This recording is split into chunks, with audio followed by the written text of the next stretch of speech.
Welcome to Big Ten Saturday on Peacock, presented by Geico. It is sunny and cool, but not cold. Kind of a perfect early November afternoon here in East Lansing, where today the Michigan State Spartans have a chance to do something no other team in the nation has done yet, and that's beat the Indiana Hoosiers.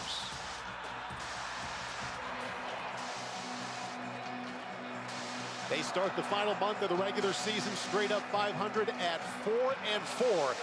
They came close against in-state rival Michigan in Ann Arbor last weekend. Indiana up next.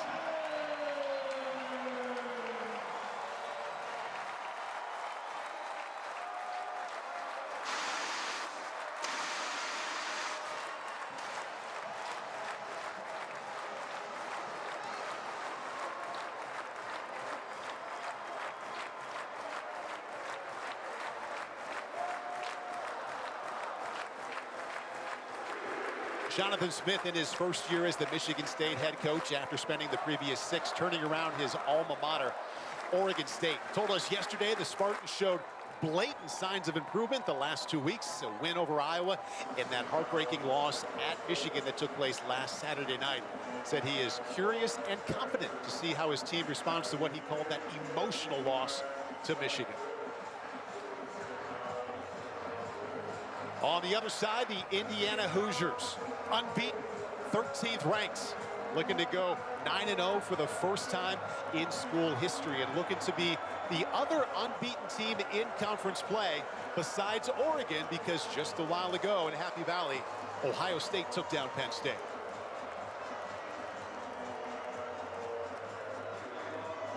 Curt Cignetti, first season as the Indiana head coach after going 52-9 the last 5 seasons at James Madison. The chance to go 9-0 awaits here at Spartan Stadium for the visiting Hoosiers.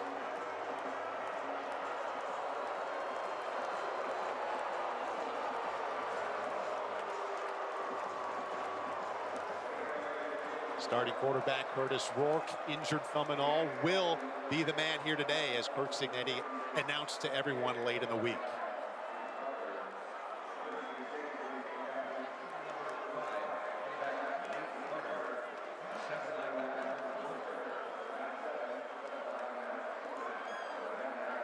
Hoosiers picked to finish 17th out of 18 Big Ten teams preseason. Here they come, a perfect 8-0.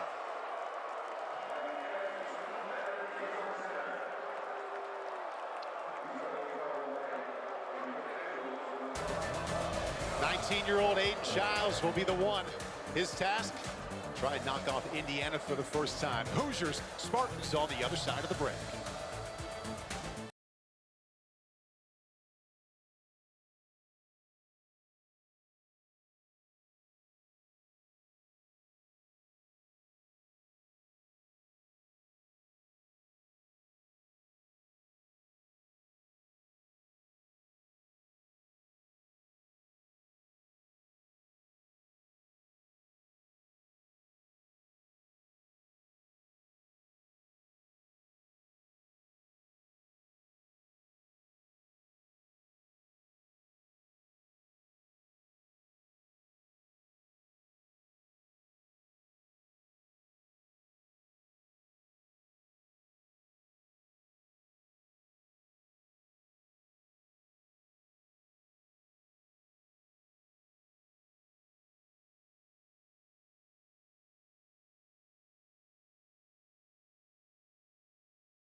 Welcome back to Big Ten Saturday on Peacock, presented by Geico. Perfect afternoon here in East Lansing. Traveling trophies are cherished here in the Big Ten. Indiana and Michigan State have been playing for the old brass spittoon.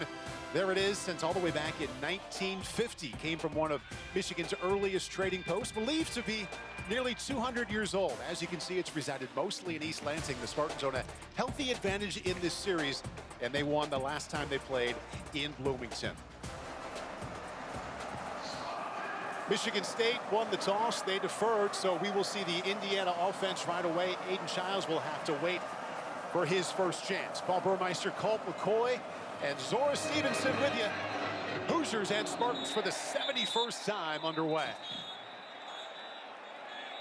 We had whistles just before that kick.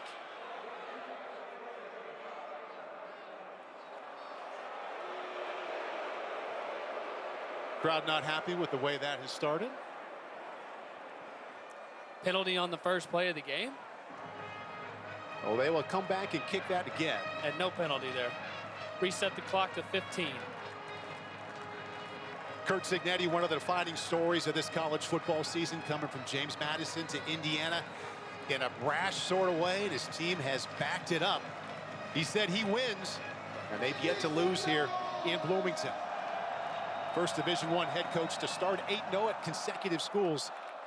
Division I history.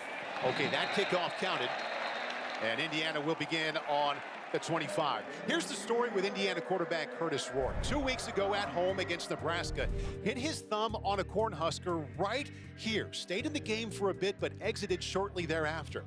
Had surgery the following Monday. Sources say to put in 2 screws at the end of his thumb. Curt Cignetti said he initially thought it could be a 3 or 4 week recovery, but Curtis came back quickly. He was throwing the ball very well early in the week, and by Thursday night, on his radio show, Cignetti said, yes, he will be the starter, and here he is, 42nd career start. His tailback is Justice Ellison. Rourke to throw right away over the middle. Diving catch at the 35 by his top wideout, Elijah Surratt, for a gain of 9. Yeah, you want to. The thing we want to know, right, is he's wearing a little glove on his throwing hand. You can kind of see it here. Looks like a really nice delivery, good, accurate throw. You know, I watched him during warm-up, stood right beside him, and ball looked like it was coming out great. His placement has been terrific all season, just under 75%. We'll keep a close eye if he's as pinpoint as he has been this fall. Ellison shoved out to the right side, didn't get there. Needed 1 and lost 2 to bring up 3rd down and short. Cal Halliday, team leader in tackles the last 3 years, comes up with the stop. So Rourke, you can sum him up in a lot of ways, Colt, but I think number one, he is number 1 in the nation in passing efficiency. The high completion percentage, low interceptions, a lot to do with that. Yeah, he's so efficient with the football, very accurate with the football. Michigan State did a nice job on 1st, 2nd down. Now they've got him in a 3rd down situation here. Top 3rd down team in the Big Ten at 54%. Rourke bouncing, looking, incomplete.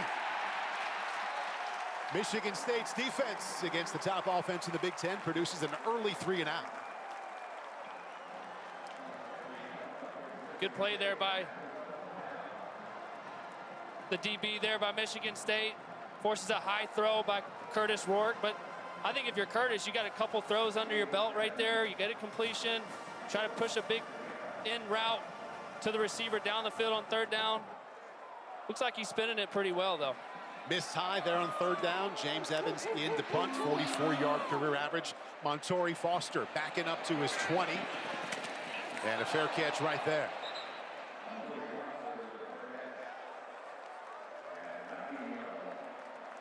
Aiden Childs and the Michigan State offense. We take a look at the starting offense delivered by Papa John's, and the Spartans will be compromised at wide receiver. They have a big 3, and that is Marsh, and that is Foster, and normally Glover. Glover is injured on this day, so taking his spot, Isaiah Johnson. He did not have a single catch in the month of October.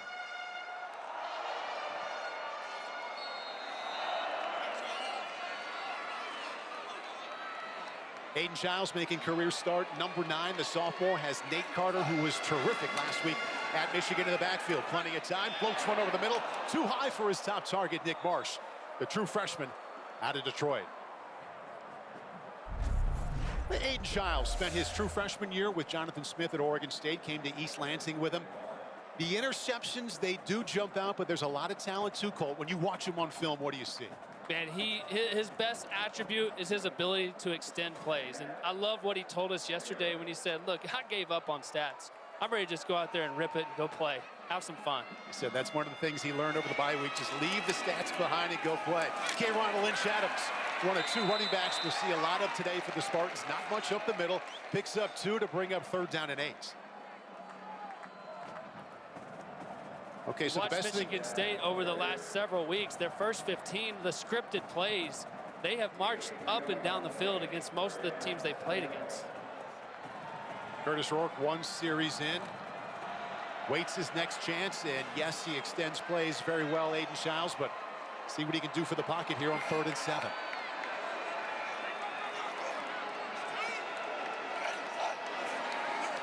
Four-man rush, Chiles looks to the near sideline to Marsh. What a catch! He told us yesterday that number 6 would get the ball a lot. Big gain there for the 1st down. I mean, this is the guy to watch. Nick Marsh, number 6. He is an explosive receiver. Look at him go up and catch this ball. Gets 1 foot in bounds. That's a big-time play on their first 3rd down of the game. Wow. Coming off his best 2-game stretch of the season, 12 catches total against Iowa and Michigan, and the first one here today gets him 33. Operating inside Indiana territory, 2nd completion. This one also good for a 1st down. Isaiah Johnson getting the start for the injured Glover. Moves the chains again. Watch this route by Nick Marsh here on 3rd down. Kind of gets in a one-on-one situation here, but he has safety help over the top. Just finds the hole, kind of sits in the hole. Aiden Chiles does a great job of putting it only where he can go up and get it, and that is a big-time throw and catch. Aiden Chiles back-to-back completions, each one for a 1st down. Now to the ground game, Carter breaks 1 tackle and spins out to the 33-yard line. Picks up 2. So Nick Marsh, the true freshman wide receiver out of Detroit, we take a look at what he has done. Big-time plays, 17 yards a catch, up there in the top 10 in the Big Ten. And as the season gets longer, they are realizing this is priority number 1 in their offense. You know, he was a little banged up early in the season, didn't get to play much against Ohio State, but he looks fresh. He's just big and strong and physical and does not look like a freshman. Quickly out to the side, Montori Foster accelerates up to the 27-yard line. Make 3rd down a little more manageable. 3rd down and 2 coming up after he gets 5. Take a look at the Indiana defense, and I think the best way to headline them, Colt, top 10 in the nation, scoring defense, total defense, and also rush defense. They're just aggressive. They come after you the entire game, and their front is disruptive. Mikal Kamara, I mean, he's all over the place. The 3rd down and 2, they'll be tested right here up the middle, and they're up for it. Thrown for a loss at the 29-yard line, a loss of 4. Mikal Kamara, their top disruptor on the D-line, comes through. Yeah, watch Mikal Kamara. We just talked about him. He plays with relentless effort. Here he is at the top of the screen here. Watch him just jump through this offensive line. Little back door behind the left tackle, and meets K'Ron Lynch Adams in the backfield for a huge stop on 3rd down. Jonathan Kim, a veteran, talented kicker here for the Spartans. He's made all 6 field goal attempts from outside of 40 yards, from 46 yards out. He puts the Spartans on the board first, and we have a first here in East Lansing. The very first time the Indiana Hoosiers have trailed this season. Couple of big plays from Aiden Chiles in the passing game leads to Jonathan Kim's first 3 points of the game. It's early in East Lansing, and the home team enjoying that early lead.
Peacock's got Mega Mischief, Mega Mayhem, and Mega Minions for your next movie night.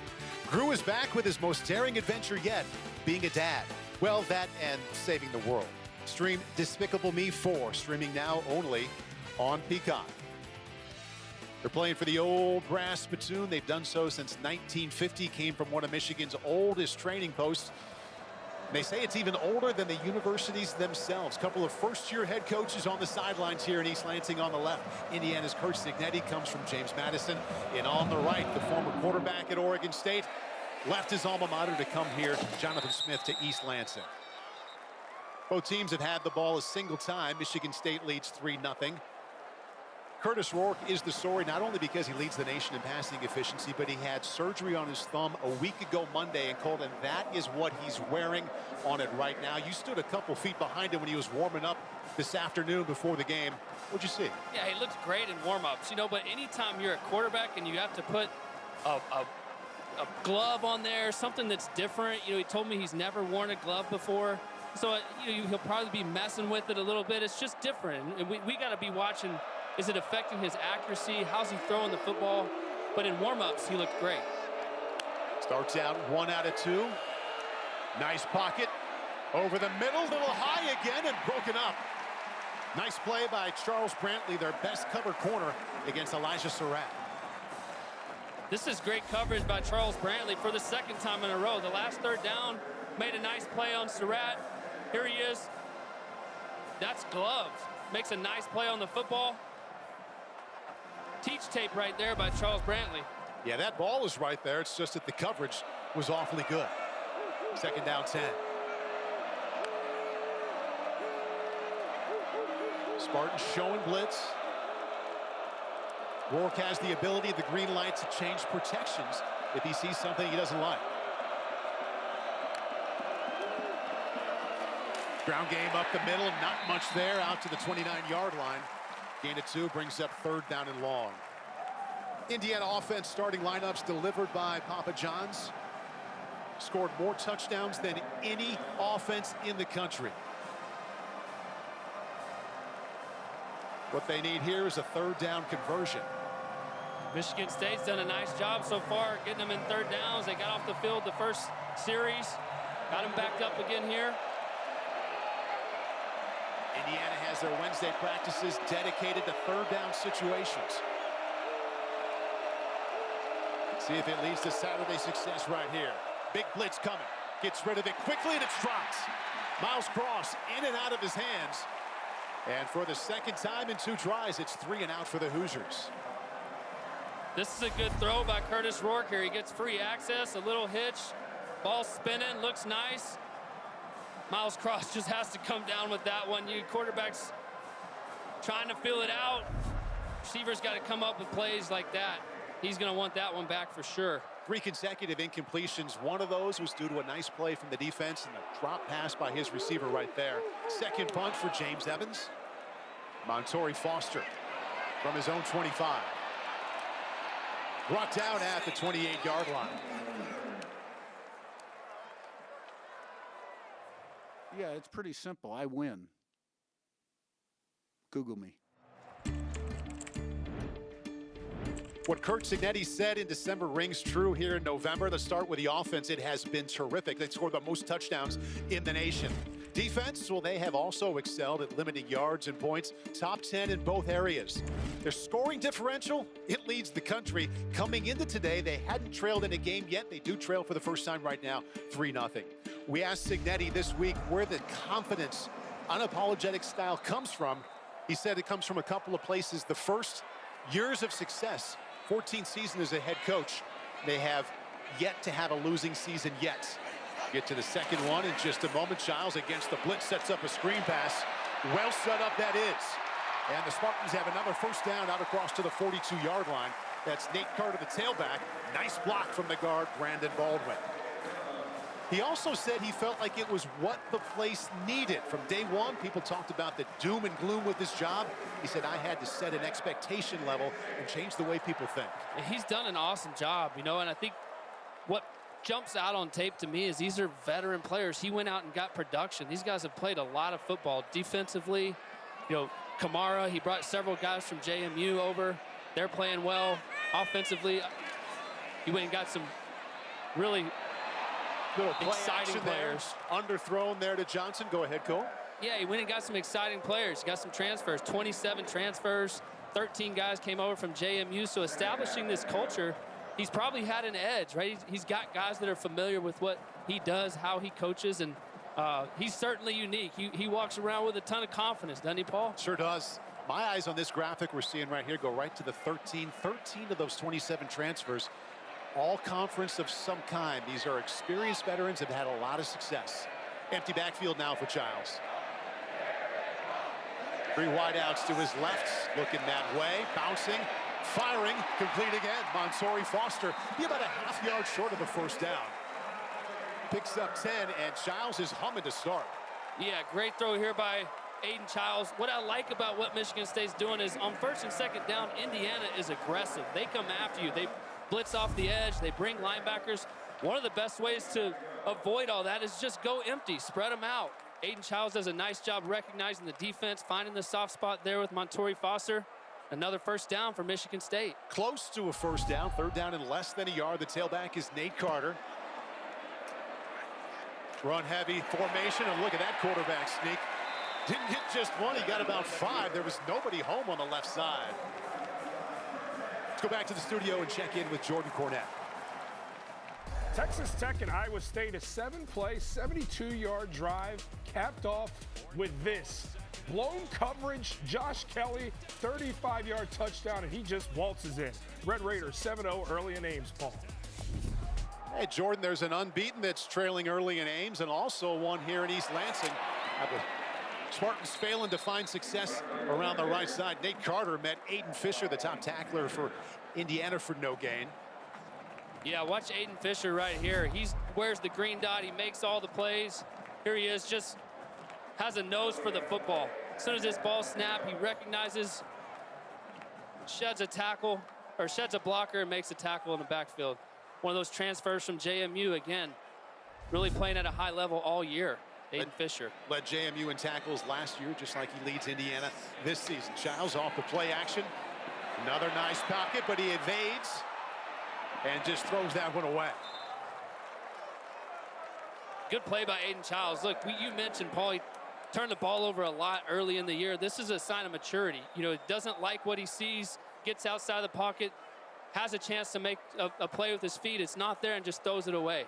Right now we can call another play and got a big 3rd down here coming up for Michigan State. Just as you would expect a young quarterback to do. You look at what he did his first 4 games, he really struggled.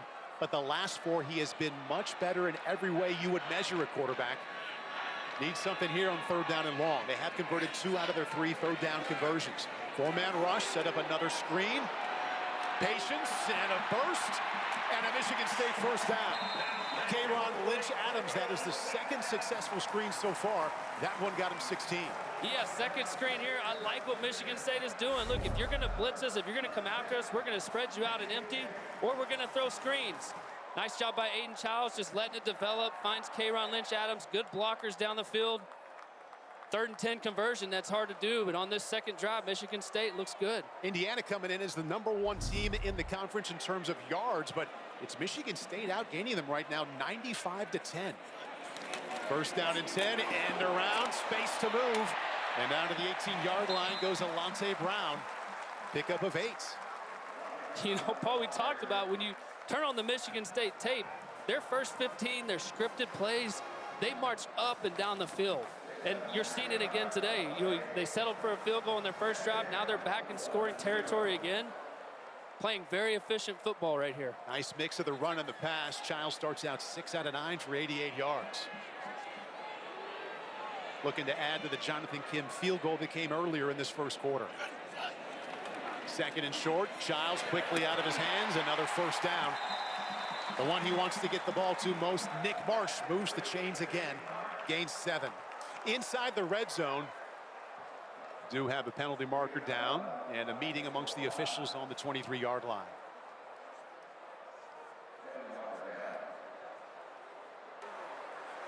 Ineligible downfield on the forward pass. Offense number 70. 5-yard penalty. Repeat 2nd down.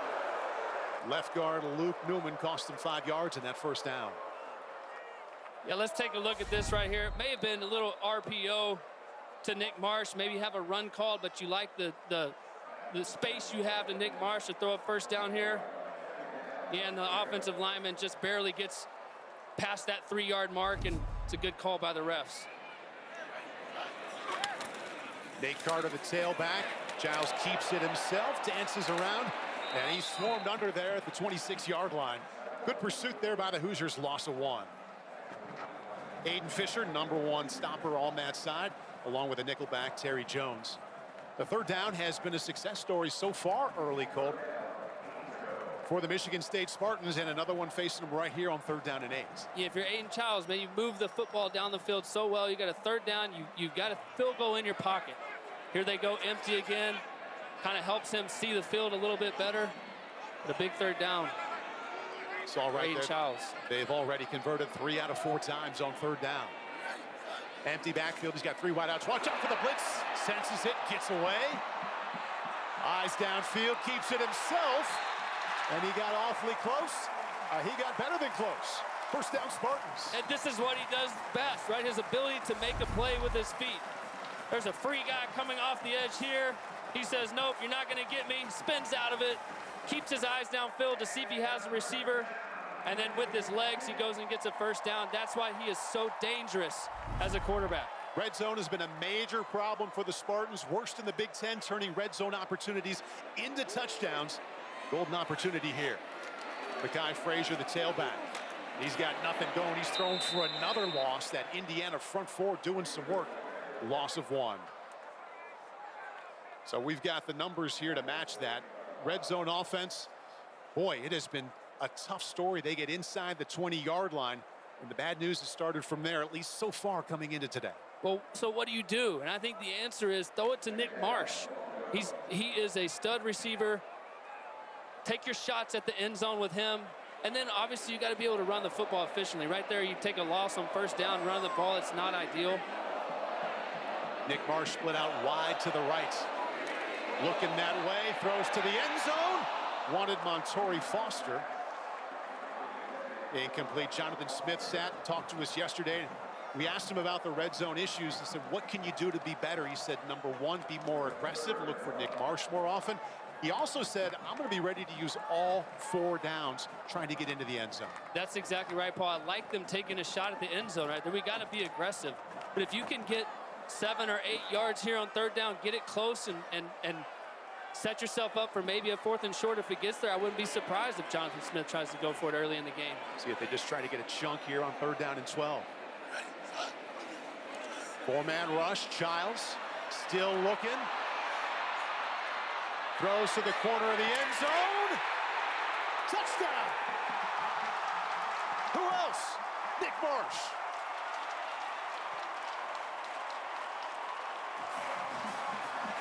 Let's see if you got 1 foot in here, Paul. But a great job scrambling around by Aiden Childs. Again, keeping his eyes downfield. Puts it only where his receiver, Nick Marsh, can catch it. And I think he's got 1, maybe 2 in there. You only have to have 1. What a great job. Great catch. Yeah, they have confirmed that's a touchdown. Jonathan Smith's first day on the job in East Lansing was on a Sunday. A break in the action here. They're going to take another close look. We shall see. Timeout, Indiana, their first of the half. 30-second timeout. Hoosiers take their first timeout, but Nick Marsh on that Monday. Jonathan Smith had been on the job 1 day. Drove to Detroit to see him. You gotta wonder why they would take a timeout right here. Yeah, I don't know if they're wanting the ref to. Indiana is challenging the ruling on the field of a catch and a touchdown. The play's under further review. There you go. So they call timeout. Reggie Smith is our rules analyst. Reggie, hello. Good to have you with us this afternoon as we take a couple more looks at the slow motion. It was called a touchdown on the field. What do you see? Glad to be back with you, Paul. As you can see, the receiver sticks this, has control, has his left foot down in bounds. It drags and he survives the ground. This should be a catch. Curious here, Reggie, because we're watching the exact same thing on the big screen. The Indiana coaches can look up there and see it. They showed it a couple of times right after. It looks pretty clear that that's a catch. Looks like this would be a catch in the NFL. He gets his right foot down, his left foot is touching a blade of grass there. That is unbelievable concentration by Nick Marsh, getting his foot in bounds, securing the catch. And a nice throw by Aiden Childs, putting it only where he can get it. And they talked about it. Look, in the red zone, we got to take shots at the end zone. And who are we going to do that to? Let's throw it to Nick Marsh. Really nice job by Michigan State. Great throw by Aiden Childs. And I don't think this is coming. I don't think this is getting overturned. I mean, he's got his foot in bounds. Nice drive by Michigan State. Marsh already with 2 catches. He had 12 in the previous 2 weeks. After review, the ruling on the field is confirmed. Touchdown.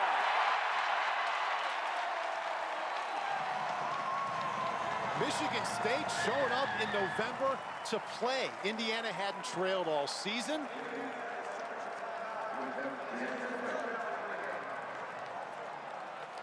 They come in with a top 10 defense in the nation, and Michigan State has had the ball twice. A field goal drive and a touchdown drive.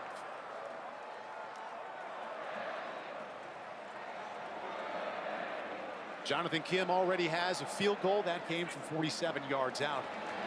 And his extra point is up and through. The start could not be any better for the home team. Aiden Childs spots his talented freshman Nick Marsh, and yes, he got that foot down.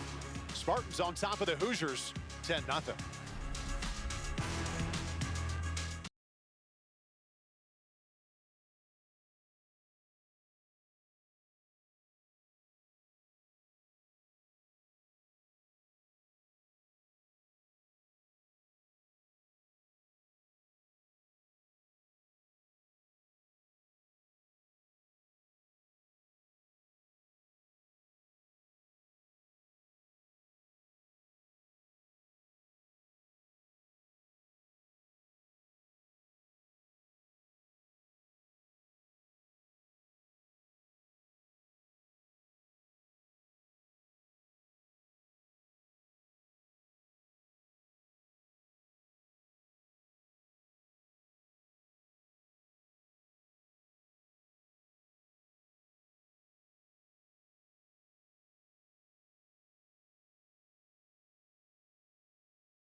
Well, this is new territory for the Indiana Hoosiers and their first year head coach, Curt Cignetti. You look at what they're used to in the first quarter. Today, they haven't scored. They've given up 10 points. So coming from behind is not something they've had in their repertoire. And there's plenty of time left here, still in the first quarter. But Michigan State has pounced early, leading 10-0. Indiana's had the ball twice, both 3 and outs. And they'll begin for the third time on the 25-yard line. Let's go back to the studio and check in with Jordan. Big House, scoreless mid-first quarter, a big third and goal here. And check out Dylan Gabriel, the slick back shoulder toss. Evan Stewart corrals it. Ducks score first, but did they? They review it, and by the skin of his teeth, he does hold on. Ducks early, 7-0. Oh, tight call right there. Oregon right now unbeaten in the conference, just like the Indiana Hoosiers. And they're down 10-0.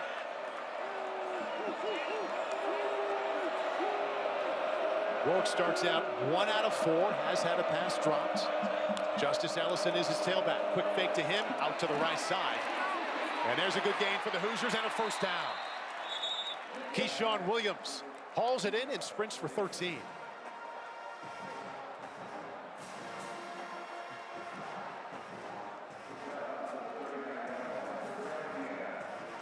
Keyshawn Williams, one of the veteran transfers here for Coach Cignetti, 4 years at Wake Forest.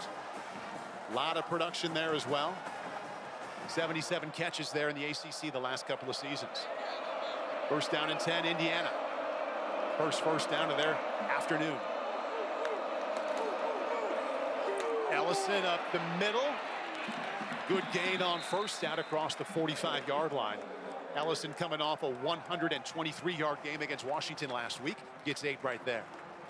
Good job by Indiana here. You want to settle down. You want to calm down. You get an easy completion from your quarterback on a little bubble screen with good blockers. Hand off to Ellison. He gets 6 or 7. Now you're kind of getting back into your groove. No panic here by Indiana.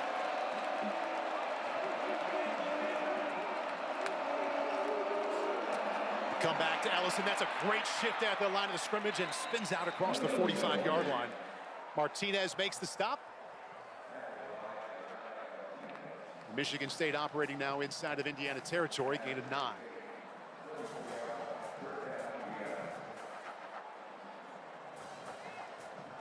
It's good for Indiana to lean on the ground game, Colt, something they have done a lot. They lead the Big Ten in rushing attempts. They join Iowa as the only teams in the conference averaging more than 200 rushing yards per game. Tailback now switches from Ellison to Tyson Lawton.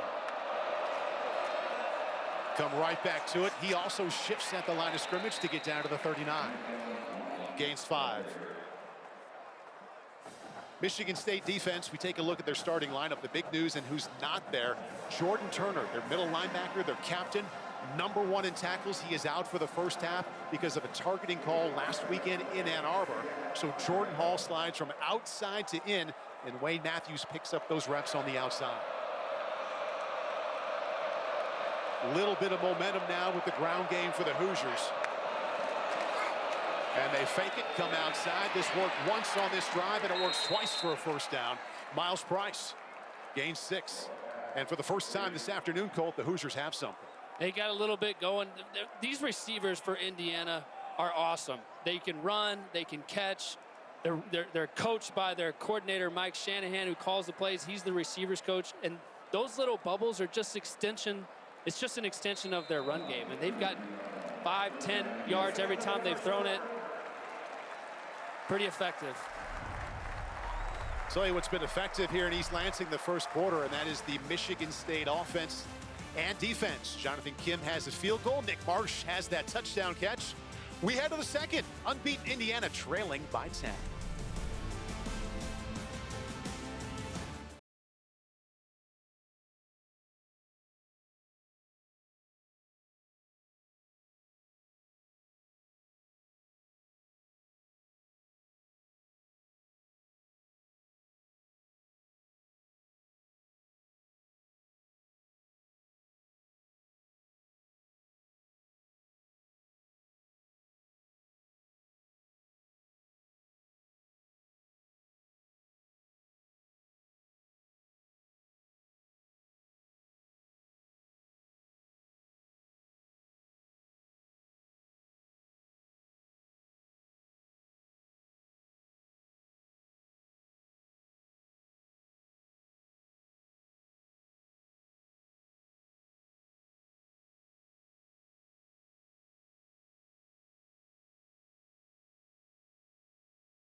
Indiana Hoosiers arrived in East Lansing unbeaten, 13th ranked, and they hadn't trailed all season until this first quarter. They head to the second, trailing the Spartans 10-0. Welcome to the broadcast booth. Paul Burmeister, Colt McCoy, Zora Stevenson with us on the field as well. Michigan State did a number of things really well in that first quarter. What comes to mind first? Yeah, they've stayed on script. Look, they've gone empty to kind of alleviate some of the pressure from Indiana. They've thrown a couple screens that hit, and then they found their playmaker, Nick Marsh.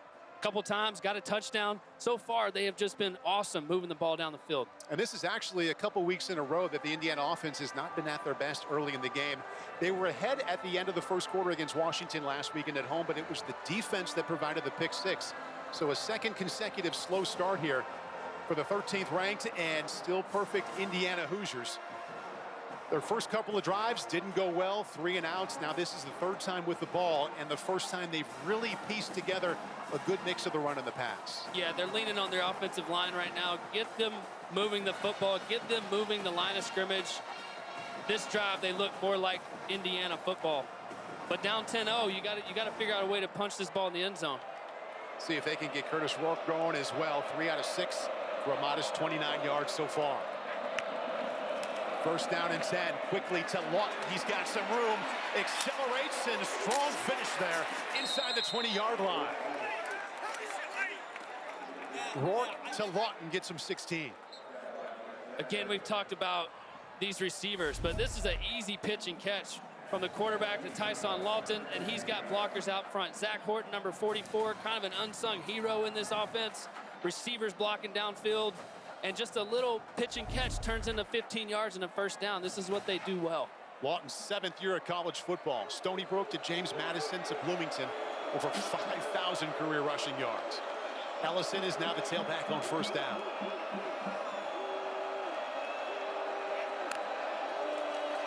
Rourke rolling out, wants to throw back to the left, over the middle. Wide open, Zach Horton, touchdown, Indiana.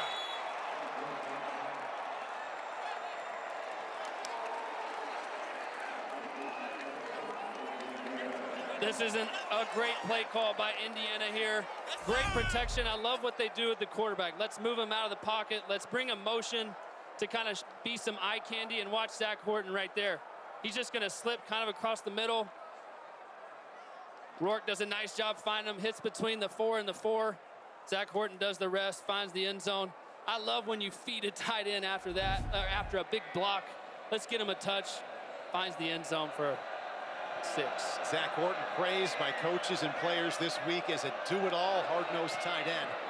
They reward him with that touchdown call right there. Extra point is good.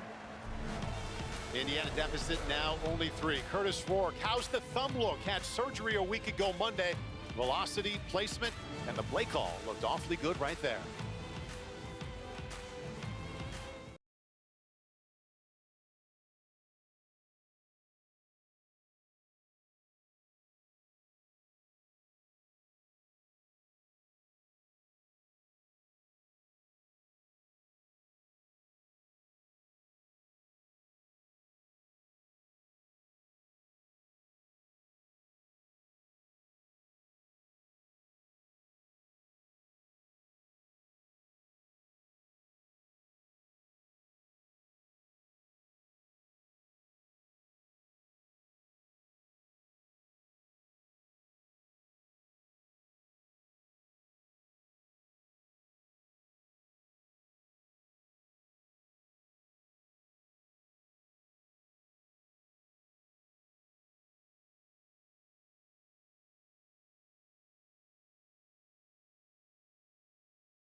On the board, Colt, thanks to this play right here. Yeah, watch Zach Gordon here. He's going to block, and he's just going to release right out here to the middle of the field.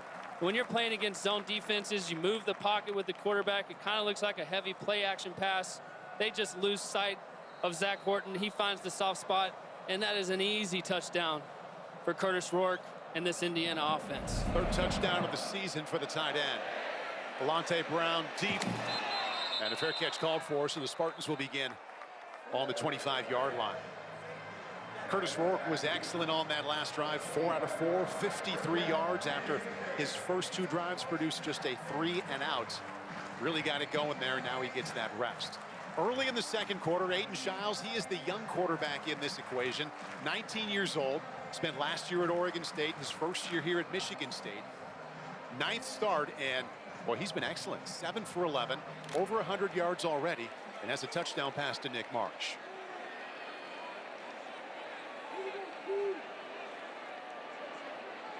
His tailback is Nate Carter. He was excellent last week at Michigan, yet to get going here today. Quickly over the middle, and that's a nice acceleration after the catch for a first down. Michigan State picks up 12. Montori Foster with his 3rd catch of the day. Let's go to the sidelines to check in with Zora. Receiver Nick Marsh is living up to his nickname of Megatron so far in this game. It's a nod to the Lions' great Calvin Johnson. Marsh told me growing up in Detroit, Johnson was one of his favorite players. And when he was playing youth football, kids started calling him Megatron, and it just stayed with him for years. Marsh's mom even goes by Mamatron now. And physically, he certainly looks the part. Indiana's defense up for that one right there. Loss of 2. Ball came out late. He was whistled down. Linnell Carr was in there once again. There is a flag down as well.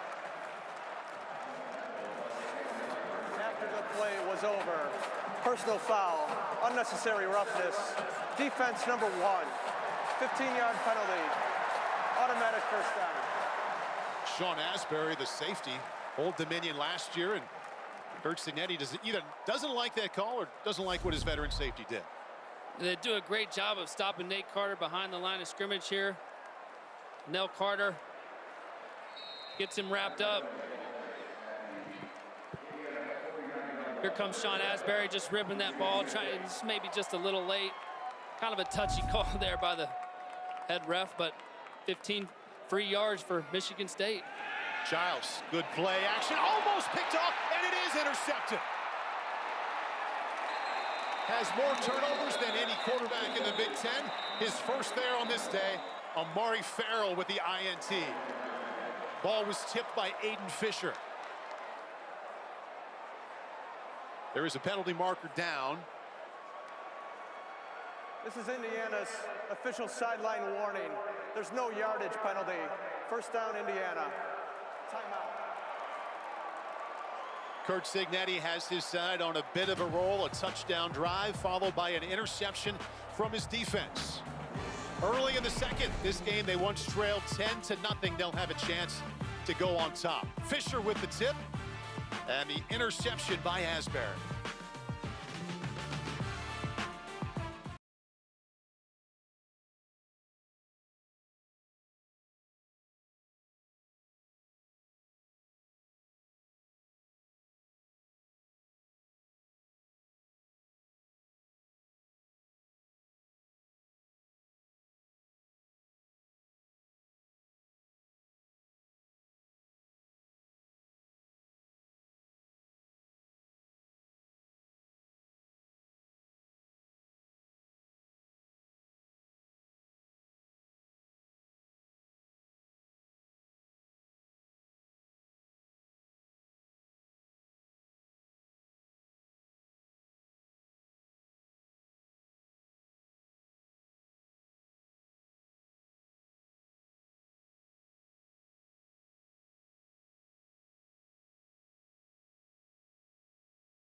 Big Ten Saturday is brought to you by Bank of America.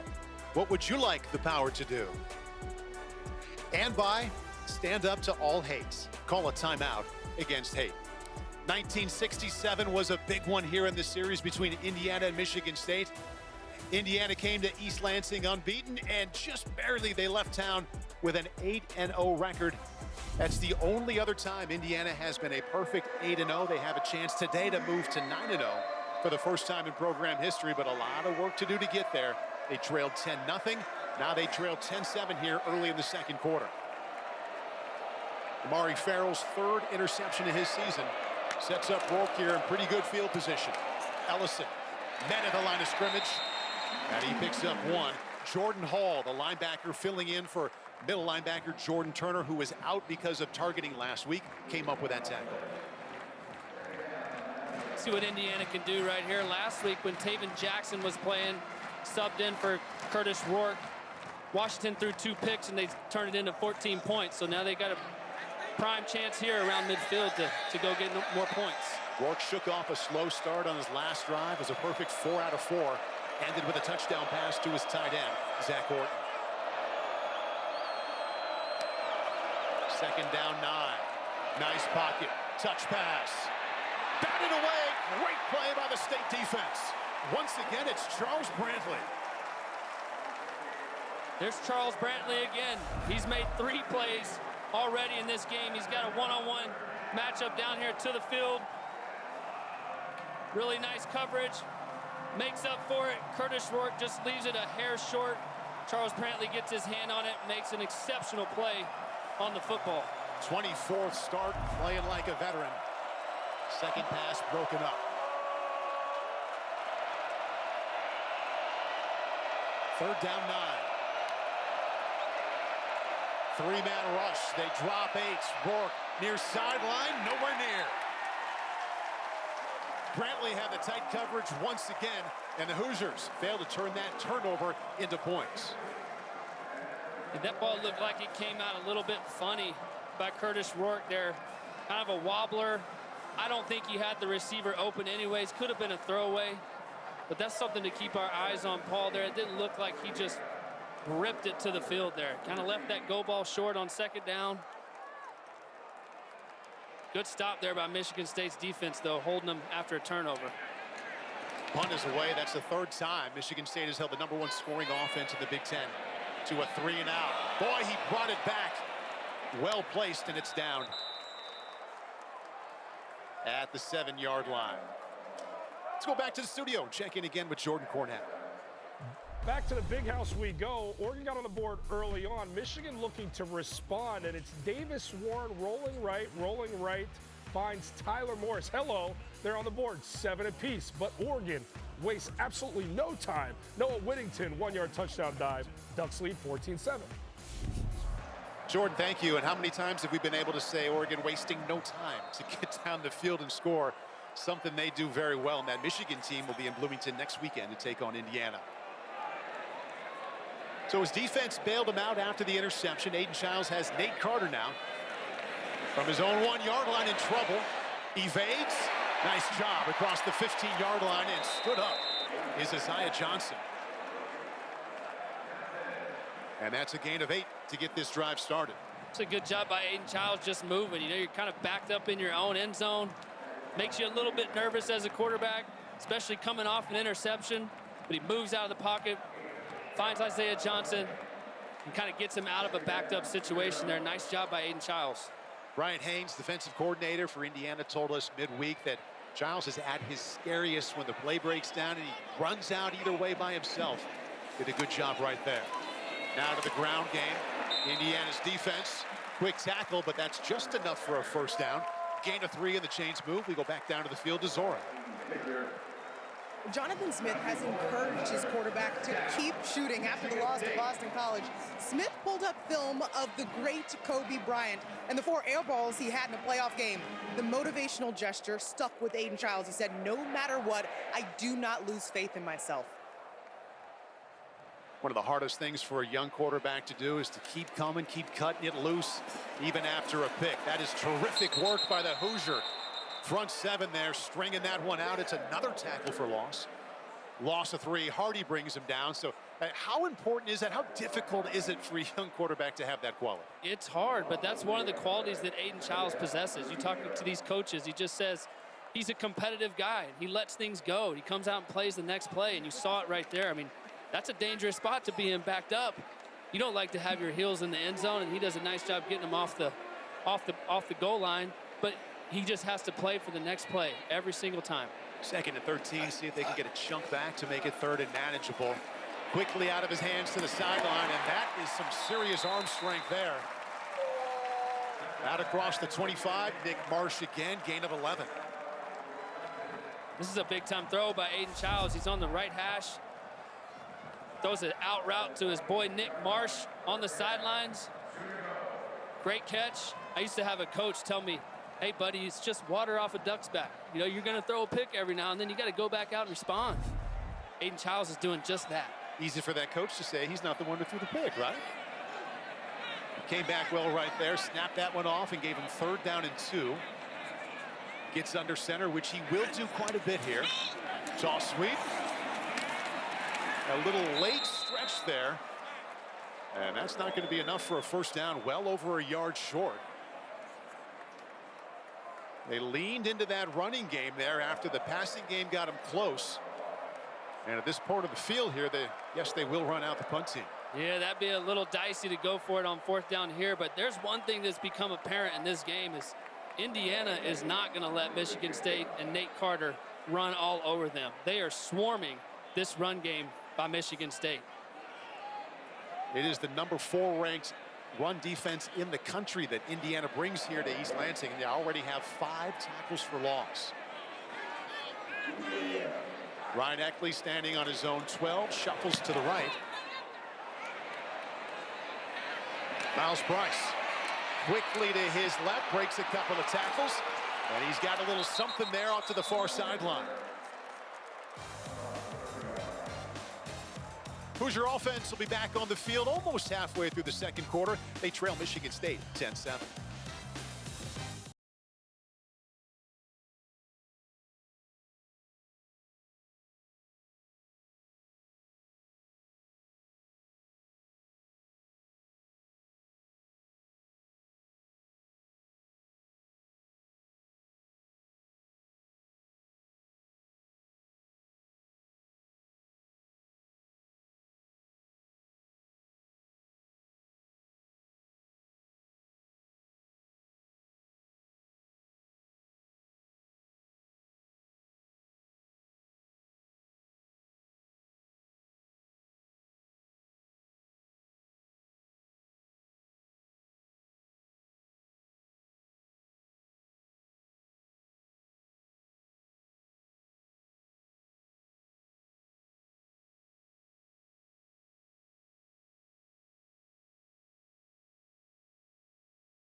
Sunday night, the Colts head to Minnesota to take on Justin Jefferson and the Minnesota Vikings. Sunday, 7 o'clock Eastern on NBC and Peacock. Here on the Saturday afternoon in East Lansing, unbeaten Hoosiers in town, but They trailed 10-0. Now they're down 10-7. And they have the ball back. And so far, Colt, their offense has been hit and miss. 3 times when they've had it, including their first 2 3-and-out and punt. And a terrific scoring drive. 7 plays, 75 yards. See which version we get right here.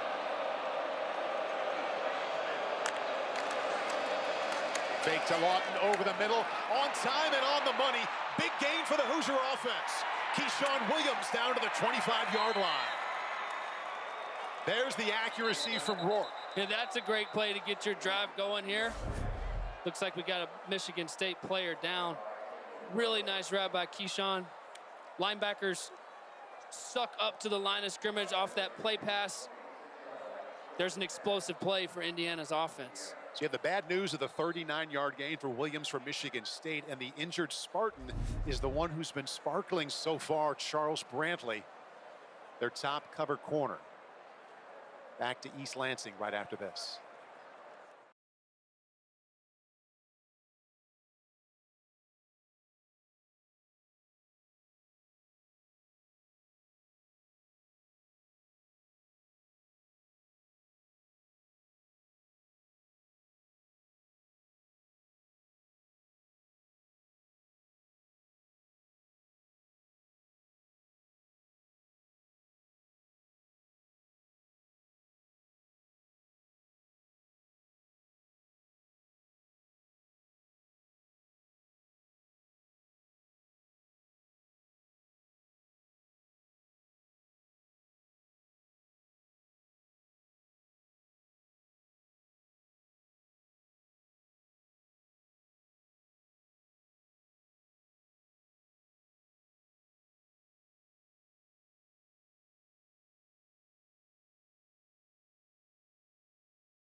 Charles Brantley, star cornerback for the Michigan State Spartans, moments ago was down injured, and this is him going into the tent, and this is the play that led him there. Yeah, it's just tackle going down to the ground. You see his left foot there, kind of gets caught in all that. That's unfortunate. Charles Brantley has made really nice plays today. 3 pass breakups already. We're not even to halftime yet. Hopefully we'll see him again and he'll be all right. That's Jordan Turner, the captain, middle linebacker, leading tackler, also sitting out the first half because of targeting last week in Ann Arbor. Tyson Lawton, tailback on 1st and 10.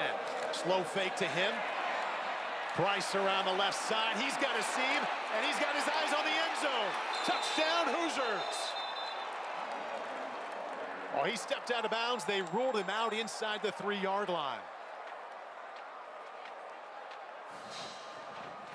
Well-designed play. Price has him set up 1st and goal. This is so sweet. Watch the ball with Curtis Rourke. Little flip to Miles Price. He's got blockers on the edge. Of course, it's Zach Horton throwing a huge block down the field. Miles Price gets close to the end zone. Does he step out right here? Looks like his left foot might step out right. That's pretty there. Close. Yeah, they're going to take another look at that. The ball could have been across the pylon at that point. I'm not sure, but regardless. I love those little The ruling on the previous reverses. play was the runner was out of bounds, short of the goal line.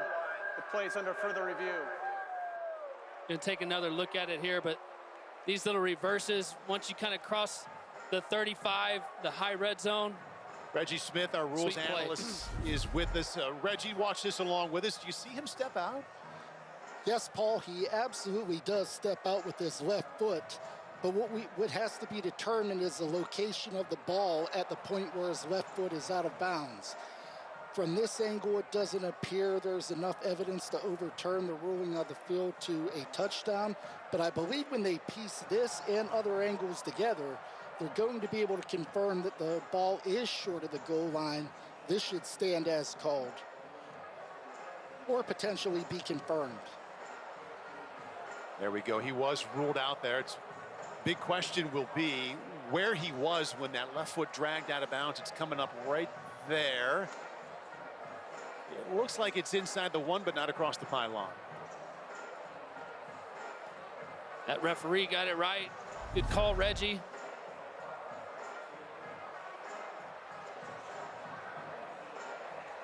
Referee today is Mark Kluzinski, and we'll eventually After get. review, the runner did step out of bounds short of the goal line. It will be first and goal at the 1. So Price does not get the touchdown, but that was a heck of a call and a great run around the left side. Hoosiers now set up first and goal right at the 1-yard line.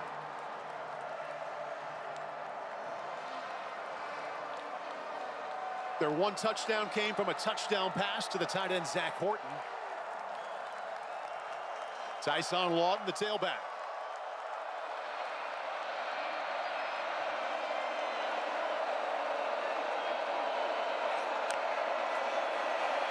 Play action. Out to his right. Rourke cuts it up. Might have got back to the line of scrimmage. Gets just inside the 1 to bring up second down goal. That's really good coverage by Michigan State here. Indiana's trying to do a little RPO, flat route to the left. They've got it gloved. The only thing Curtis Rourke can do is run. Little short motion into a little stack formation. Excuse me, Zach Horton coming across the field. They've got him covered. Rourke's already off of it. The time clock's going off in his head, and he gets back to the line of scrimmage. They tried to pass, see if they go to the run here. Lawton is the tailback. There's Lawton. Touchdown, Indiana.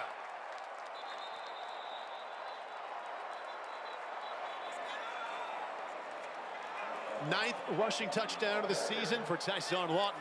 Indiana on top for the first time. Good job by Tyson Lawton here, just finding a little bit of a crease. Meets Cal Haladay around the line of scrimmage and just falls in for 6. Lowers his shoulder. Touchdown, Indiana.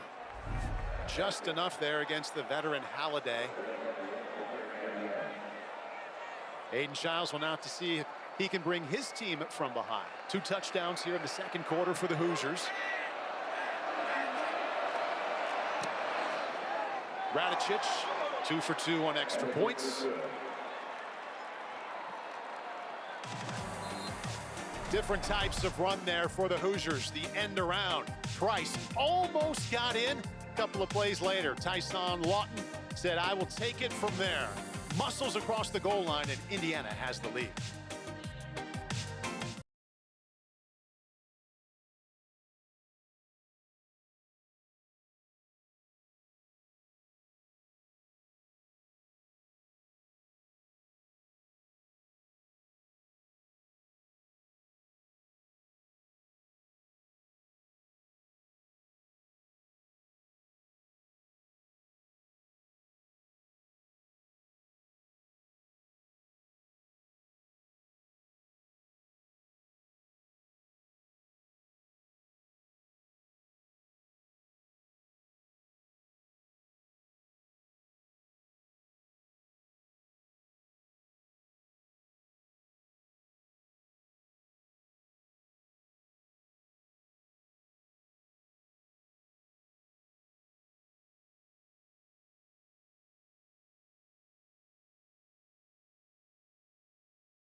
Curtis Rourke had that thumb surgery a week ago Monday. Well, he got off to a tough start, 1 out of 4, but since he has been strong, 5 out of 7. You see the touchdown pass, just hit 100 yards. He's led 2 touchdown drives in the second quarter. Unbeaten Hoosiers back on top, 14-10. Tyson Lawton smiling. He just scored that touchdown. And we'll see how Michigan State responds. Alante Brown across the 20. And he goes down just before he got to the 30-yard line. And what you love about this Indiana defense is they're aggressive. They stunt. Here comes Isaiah Jones, reads out this run, does a nice job staying on his level, makes a tackle there. Mikhail Kamara meets him in the backfield. Linnell Carr up in the backfield again. These guys are disruptive. They're a veteran group. They just constantly play with high motors, and they've done a really nice job so far stopping Michigan State's run game. Amazing production. Look at what they've done here so far through September and October. #1 rush defense in the Big Ten. Right up the middle goes Nate Carter. He picks up 3, and the ground game has been a struggle so far for Michigan State. Colt. They came in some momentum that way against Iowa and also against Michigan, but averaging less than 2 yards per rush so far. Yeah, they're having a hard time with the run game, but what I liked is what they did on their first couple drives. They threw some screens to the running back. They went empty and kind of simplified that first and second down rush by Indiana. Like to see them get into a little bit more of that here on this drive. Brantley, the top corner for Michigan State, going to the locker room. Good job by Childs, initially evading pressure, but goes down just across the 30-yard line. Did get across the line of scrimmage. Mikhail Kamara leads the Big Ten in sacks. In there to make the play. You got a little stunt here by this defensive line. As soon as Aiden Childs gets the ball, they do a nice job covering his first read into the boundary. Here comes Linnell Carr, makes him move right into the arms of Mikhail Kamara, and they get a sack there and put him in a 3rd and long situation. 3rd and 9 after the 8th sack for Kamara. Michigan State has been very good on 3rd down. They converted 5 out of 7 times. They get 4 receivers out, a bullet, and a diving interception at the 38-yard line. Amari Farrell with his 2nd pick today.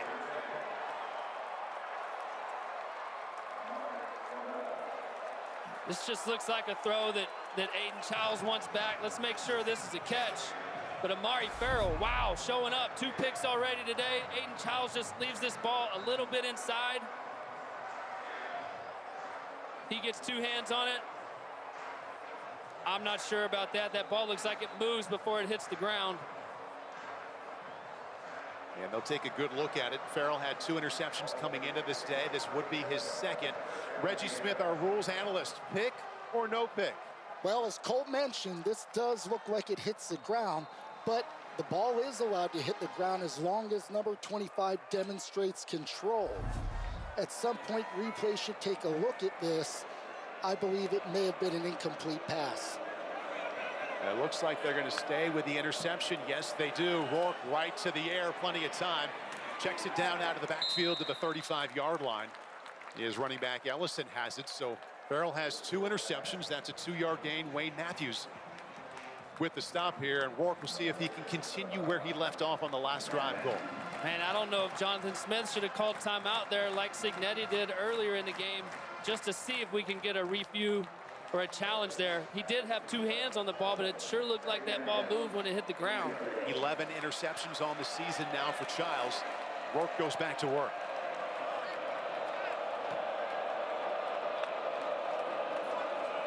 To the air, bouncing, and again checks it down. Again, it's Ellison. This time he shakes the tackle before he's run out of bounds. Gain of 9 there. The make you miss from Ellison. Yeah, watch this catch by Ellison. And again, this is the maturity of Curtis Rourke. He's thrown 2 checkdowns in a row. It's not there, it's not there.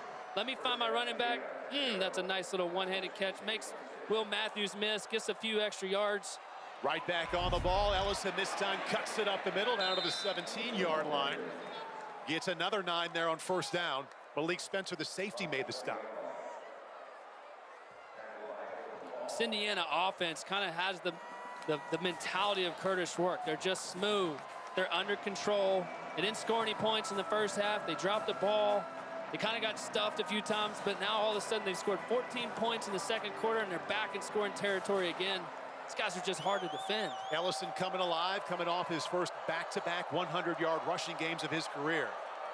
Rourke right now 8 out of 13 for a touchdown.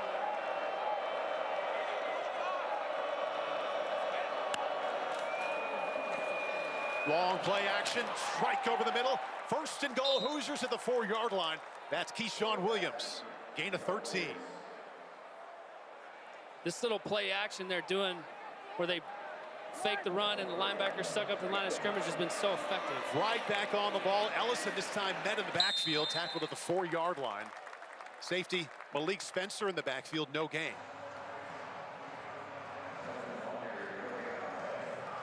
And Rourke right now, Colt, doing a really good job against the Jonathan Smith Spartan defense of holding those play fakes. Is he going to hand it?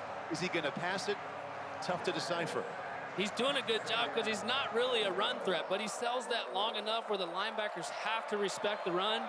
He's got a quick release and just rips it right off the bat. Indiana scored the last 14 points of this game. Empty backfield now for Rourke. More time. Across the 5. Dawson. Nifty touchdown pass. Touchdown, Elijah Surratt.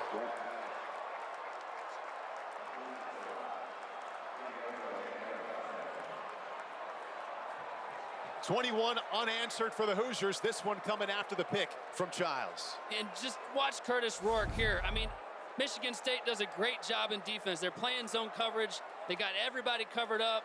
They can't quite get to Curtis. His time clock goes off in his head. He moves up in the pocket, and just a little touch pass to Surratt, who has a defender on him, but the ball placement by Curtis Rourke just allows Surratt to make a play on it.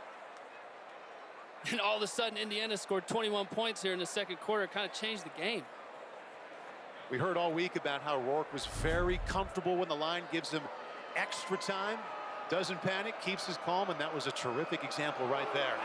Found his top receiver, Surratt. 21 consecutive points for the 13th ranked Hoosiers. A little over 2 minutes left. They're on top 21-10. Let's go back to the studio. Another game break with Jordan Cornette. Florida number 2 Georgia. Dogs leading 3-0 in the second until now. Aiden Mizell finds himself behind the defense. 43 yards, pay dirt. Gators take the lead, 7-3 now. Back to you, Paul. Bulldogs in a tough one down there. About a half hour ago in real time, we asked the question, how would Curtis Rourke and the Hoosiers respond to being down for the very first time this season? Kirk Cignetti not happy with something on the sideline right now, but he has to like the response from down by 10 to leading 21-10. Absolutely, and he's got to love the response by his offense and by Curtis Rourke. Again, you know, when you talk to Tino Sunseri, his quarterback's coach, he just says, look, this guy has low blood pressure, right? They couldn't do anything in the first quarter. Now all of a sudden you look up at the scoreboard and see 21 points. Well, that's because Curtis Rourke is just efficient, just finds his guys. Fair catch from Alante Brown, bring him out to the 25-yard line. And thinking about response, we'll see how the youngster does after another interception, his second of this game. Aiden Childs, 9th start, tough spot now. Numbers decent besides the interception. And a double-digit deficit now to the unbeaten Hoosiers. Start of the afternoon, 8 out of 12 with a touchdown. Since he's 2 out of 4 with a couple of picks.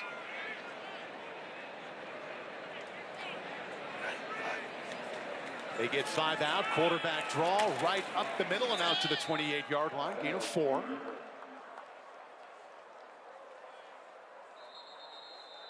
Two-minute timeout here in East Lansing. This is the 2-minute timeout.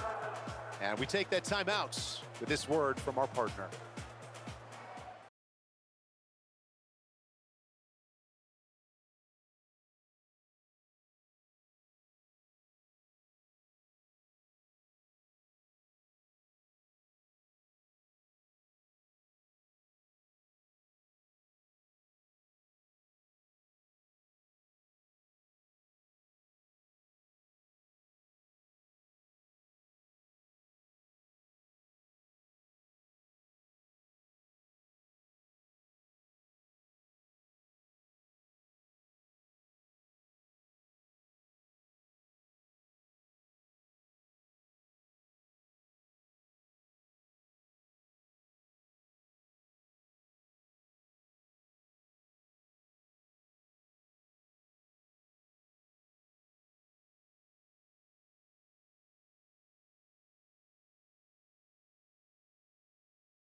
All right, Michigan State, we got you in a 2-minute drill here. We need to find number 6, Nick Marsh. Great job here finding the soft spot of the defense. If he's doubled, doesn't matter. Throw him the football. Watch this catch. Gets his feet in bounds. He is a playmaker. Here he is for a touchdown. Got a guy draped all over him. Got to get him involved in this drive. 2-minute situation. You got all your timeouts. Find number 6.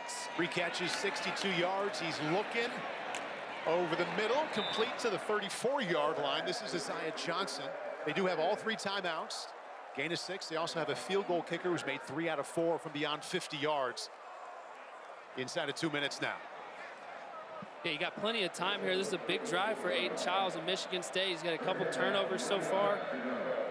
They need to go down and find a way to get points here. A field goal is even great. Got to find a way to keep this drive moving first. 3rd down and 1 now. Empty backfield for Childs. Keeps it himself, cuts it up. Another tackle for loss for Indiana. Ripped down to the 30-yard line and a loss of 4. Mikal Kamara once again. Timeout, Indiana. Their second of the half. 30-second timeout. Indiana calls a timeout, saves some time for Curtis Rourke. But watch Mikal Kamara here. I mean, if you're going to run a quarterback design run, how about let's not run it to this guy's side? He's unbelievable. Watch the play he makes here, and he gets unblocked. They're trying to get around the edge. When you talk about an edge setter, a pass rusher, I mean, there's nothing that this guy, Mikal Kamara, can't do. And in a huge situation right here, he makes a big play and forces a punt by Michigan State. Told us this week his favorite thing about playing in the Kirk Cignetti defense is gets to play like a wrecking ball on that defensive line. 4th down coming up, and Michigan State will punt it away. Indiana has 1 timeout left. Miles Price back to receive the punt from Ryan Eckley.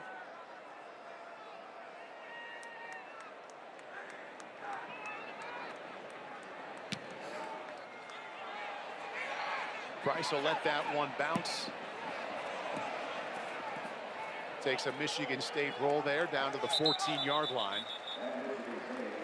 The Spartans had a 3rd and 1, couldn't convert, got thrown for a loss. Aiden Childs to the bench. 1:04 left. You lead by 11. You got a veteran quarterback, Colt, making his 42nd start. You turn him loose here. Yeah, you definitely turn him loose. Let Curtis Rourke find his receivers, find his playmakers, and if you're Michigan State, you got to make a stop here. You get the ball coming out of half, but can Indiana and Curtis Rourke pad this lead a little bit more? 1:04 left, a couple timeouts. See what they do. Ought to have a lot of confidence for how this second quarter has gone. You see they lead 21-10. All 3 of those touchdowns have come here in this second quarter. And Rourke begins 10 out of 15, a buck 28 and 2 touchdowns. Well, they start out on the ground and nothing there. Spartans say, I see your tackle for loss. We've got one for a loss of 4 too. Chris Bogle, the defensive end. Timeout, Michigan State. Their first of the half. 30-second timeout. Michigan State hoping for another possession. They have 2 timeouts left. Coming up at halftime, we'll check in on what happened at Happy Valley. Tough start for Ohio State, but a good finish. Oregon is at Michigan right now. Georgia, Florida. And Georgia's in a battle right now in Jacksonville. We'll have all the highlights coming up on the Xfinity halftime report. Interesting to see what Indiana does here. Michigan State called timeout, trying to get a stop. Indiana probably just going to run the ball, make them use their timeouts. There's a long field left. They've got a decent lead. Gorgeous afternoon here in East Lansing. Sunny temperatures in the 50s, and the best thing for the quarterbacks and the kickers, very little wind. Rourke, long way away here on the 11. 1 timeout left. Now he goes to pass, dumps it out to Ellison. Not a lot there. Breaks a couple tackles and makes something out of nothing. Justice Ellison around the far side by himself there for a big gain. And he'll be 3 yards short. Clock stops, 52 seconds left. If you're Indiana, now you got in a short yardage situation here. Let's see what we can do. Let's push the ball down the field. No more timeouts left, but or no, we got one timeout left. Let's see what happens. If they pick up this first down, clock would stop temporarily until the ball got set. Rourke up the middle. Michigan State's defense right there. It'll come down to the mark. Ken Talley was the one to make the stop. That is a first down. Chains move temporarily. They stop at 42 seconds. Indiana's first third down conversion.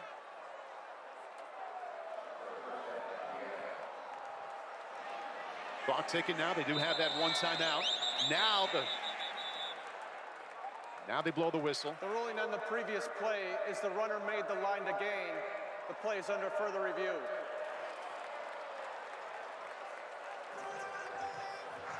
They initially said he had a first down.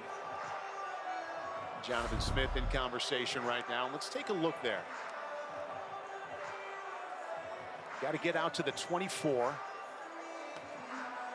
Now Ellison takes it right up the middle. Again, it was ruled a first down on the field. Looks like he falls forward for a first down to me.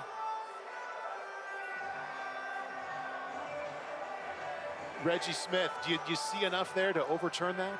No, I do not, Paul. What I see is the ball carrier go into a pile of humanity, and when he's down, you cannot see where the ball is. For that reason, this call should stand.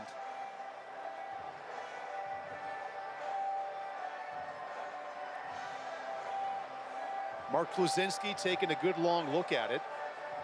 I kind of saw what Reggie saw there, Cole. I agreed with the call at the time. And we'll see if they overturn it. And they are still watching. Taking a good long look.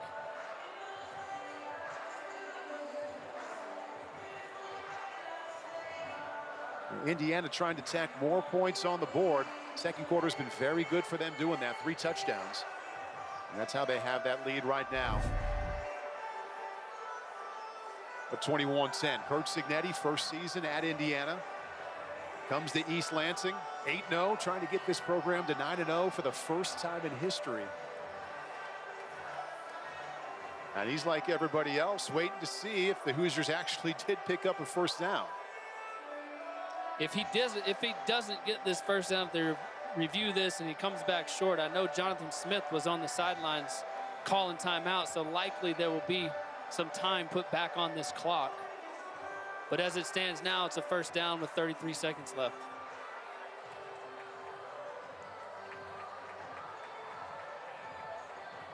Cignetti announced Thursday night that yes, Curtis Rourke would get the start with that injured thumb. He's been solid, 11 out of 16, couple of touchdowns, and here's the call. After review, the runner was down with the ball a foot short of the line to gain. It will be 4th down. Please reset the game clock to 49 seconds.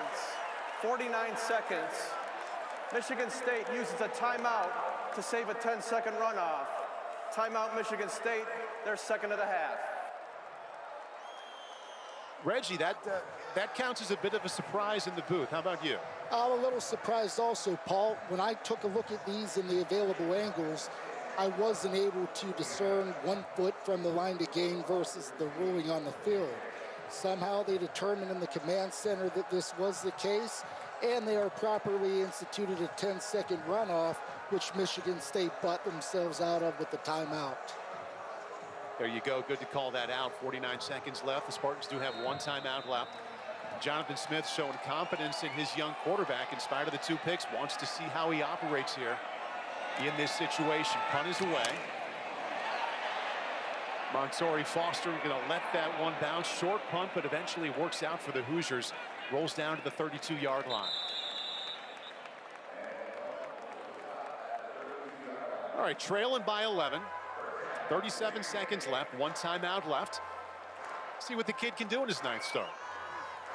Well, if I was playing quarterback right here, I would probably try to find number 6, Nick Marsh. I know you got 37 seconds left. You got 1 timeout. If we can get the ball across the 50, maybe take a shot at field goal.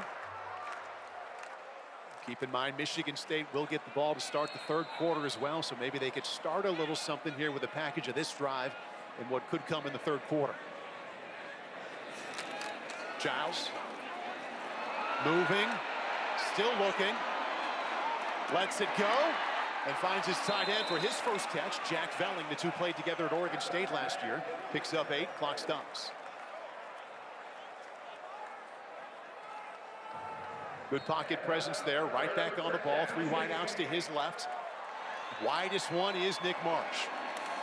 Looking that way, in trouble, and he's sacked. Linnell Carr, first one there. 15 seconds left, they use that timeout to stop the clock. That was their final timeout. Michigan State, their third and final charge timeout. 30-second timeout. Please reset the game clock to 17 seconds. I can hear coaches on the sideline of the booth right now saying the one thing you can't do right there, aside from turn it over, is take a sack. Just can't take a sack right there in that situation. I know Aiden Childs knows that. They're trying to push the ball down the field, so you do have to hold it a little bit longer.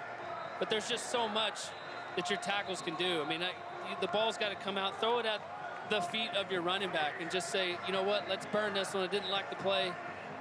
Keep us in a situation where we can still get a chunk yardage for a field goal. A sack there just completely kills the drive. I go back to the conversation we had with offensive coordinator Brian Lindgren yesterday. He said he's telling his young quarterback, don't be a one-and-done guy. First read not there. You got to keep your eyes up. You got to keep the feet in the right way. That time didn't get it done when the pocket broke down. 17 seconds left. Quickly out of his hands. That's a strike, and there's Marsh trying to get out of bounds. He didn't do so. Again, no timeouts. We're now inside of 10 seconds. And they got to hustle it up. And they will not get off this final play. Final seconds tick off. Michigan State was the first to score. Feels like a while ago they led 10-0. Indiana comes back with 3 touchdown drives in the second quarter. Curt Cignetti takes the halftime locker room with his 13th ranked Hoosiers, leading Michigan State 21-10.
Welcome to the Xfinity Halftime Report. This 4-yard reception by Elijah Surratt made it a 21-10 game. Indiana goes up into the locker room and are trying to remain undefeated against Michigan State. Welcome back inside the studio for the Xfinity Halftime. Maria Taylor alongside Joshua Perry, Chris Sims, Nicole Auerbach. And although we see Indiana with the lead now, for the first time ever so far this season, Chris, they actually trailed in a game. It was them and Army, the only 2 teams remaining. But that means that Michigan State did something well to start out. What can they do more of? They did. Yeah, I think Michigan Michigan State played pretty good defense early on, right? Indiana had a hard time finding out what they wanted to do. The quarterback injury, I think, made Rourke a little inaccurate at times. And then Aiden Childs played well early on in the football game. I think that's the problem, though. It's all Aiden Childs. Can they run the ball? Can they do something with him? And yes, you saw early on, accurate. This kid continues to improve. He shows athleticism. What a great throw here to Nick Marsh. Puts in a spot where he can only get it, and then he gets 2 feet in, NFL style. Only needed 1. But unfortunately, right, these were few and far between. And then we started to see the other thing that's a problem with Aiden Childs this year is turning the football over. You either got to get this ball out quick, or you got to wait till the guy clears that linebacker and hit him in the second window. Interception there, interception once again here. You're going to see the ball into the left flat, a little behind, and the guy makes a nice break on the football. Interception, Indiana. But they don't run the ball well. They're asking him to run the ball. They need to get in the shotgun and let Nate Carter work in space a little bit, it would be my opinion. Yeah, Aiden Childs, 15 turnovers is the most in FBS, but I think that speaks to what you're saying, that he's expected to do so much. Yeah, he is. And you got to give Indiana credit in this equation, too, right? Like you talked about what they did defensively. Their front has played really well and made Michigan State one-dimensional. But when that offense started to click is really when we started to see the points come on the board there. And we talked about Curtis Rourke. You mentioned some of the inaccuracies, certainly struggling there with that hand. Doesn't really matter. I always talk about this. I think Indiana's built a system, both offensively and defensively, for guys to be able to step up and make plays. They've had so many players involved in this offense.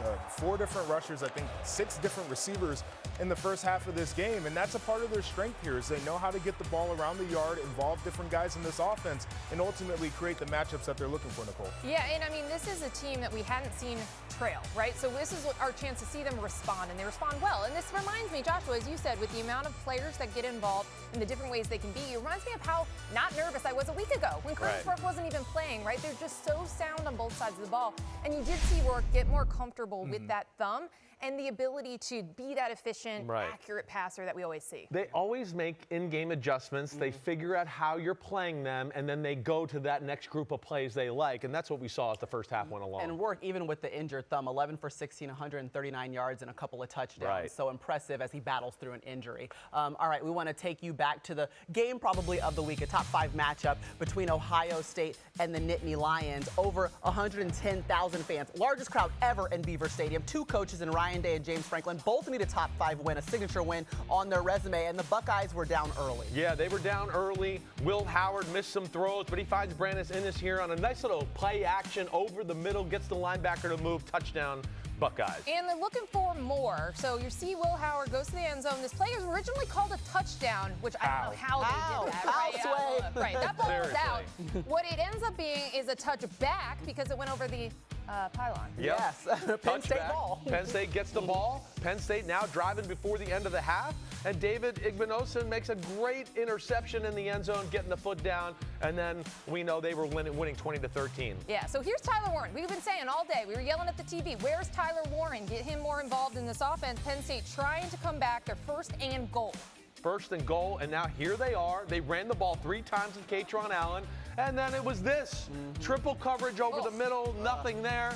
And then Joshua's got to be happy about this. Ohio State needed to be tough and run the ball, get out of their own end zone. They did that. They closed the game out. Penn State never touched the ball again. And you saw Will Howard there. Remember, he's a Philadelphia native. He was a Penn State fan growing up, and then he hands the Nittany Lions their first loss of the season. But it took an Ohio State stand on defense. I mean, not a perfect game, but a winning formula. I mean, you know, we all make fun of it when Ryan Day was shouting about where's Lou Holtz because he had a tough team. I think this was a tough team that he was talking about. So you mentioned their ability to get that goal line stand. And then after that, 5 minutes left on the clock, they run it 11 straight times to end that football game.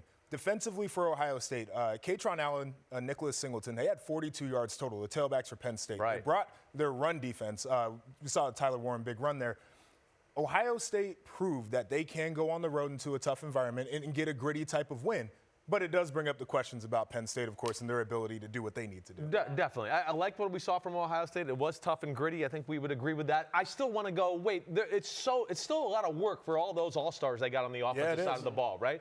Penn State, on the other hand, as we've talked about, there's plays, the offense, it's a Rolodex of plays. I don't know what they're trying to accomplish at times. There's a problem when your tight end leads your team in rushing and then a running back leads your team in receiving. That shows you they don't have enough weapons on that side of the ball. They don't. We've been saying that all season long. And what this also gets you to is the conversation about James Franklin, right? We said going into this game that both of these coaches needed a top 5 win. Well, now James Franklin is 1-13 against top 5 opponents at Penn State. These fans are tired of seeing this. They know they can beat the teams they're better than. They can beat the teams that are only okay, but they cannot beat the great teams. And we've been waiting years for them to take that step, and they still can't do it. Right. So to circle back on this Penn State offense, like, we've all been to Cheesecake Factory, so big menu there. So many things. It's all really good, but then you can come out and your table's got Americans, got Mexican, got Chinese, Italian, and it might all be good, but it doesn't all make sense. And nothing's great. Right, and it doesn't make sense, and this is where we're at, where they do have these athletes and we see some play calls we like, but at some point the game plan has to flow. My new favorite thing is that the Penn State Nittany Lions is their Cheesecake Factory. Cheesecake Factory. Plenty of good things on the menu. We're looking for great, and that is the question for them moving forward. All right, we got plenty of highlights coming your way from across the country. I like how the staff made sure a Florida touchdown was the first one that we saw. You know. We're going to show you a little bit more when we get back.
Time for the College Football Reset, brought to you by Xfinity. Army is now the only team that has not trailed so far this season, as you saw Indiana going down in the first quarter against Michigan State. And Vanderbilt, congratulations, you are bowl eligible. Wow. You have beat the entire state of Alabama.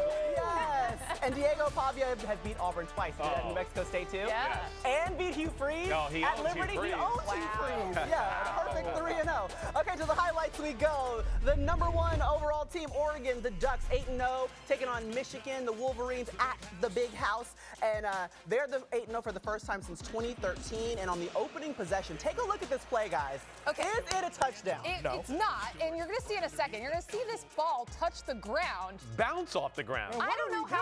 I don't know how that doesn't get overturned. Legal gambling era, this cannot happen. Absolutely. Legal gambling cannot happen. But here you go. So it's tied. Noah Whittingham goes in for the touchdown. It's honestly been all Ducks since 28-10 at the half. Dylan Gabriel's playing great. Playing great. And just so you know, it was called a touchdown. It remained a touchdown. It was a touchdown. Yeah, and it was stupid. Let's just say Might that. not be. Yes. Wolf Arch's cocktail party. Georgia, Florida, happening in Jacksonville.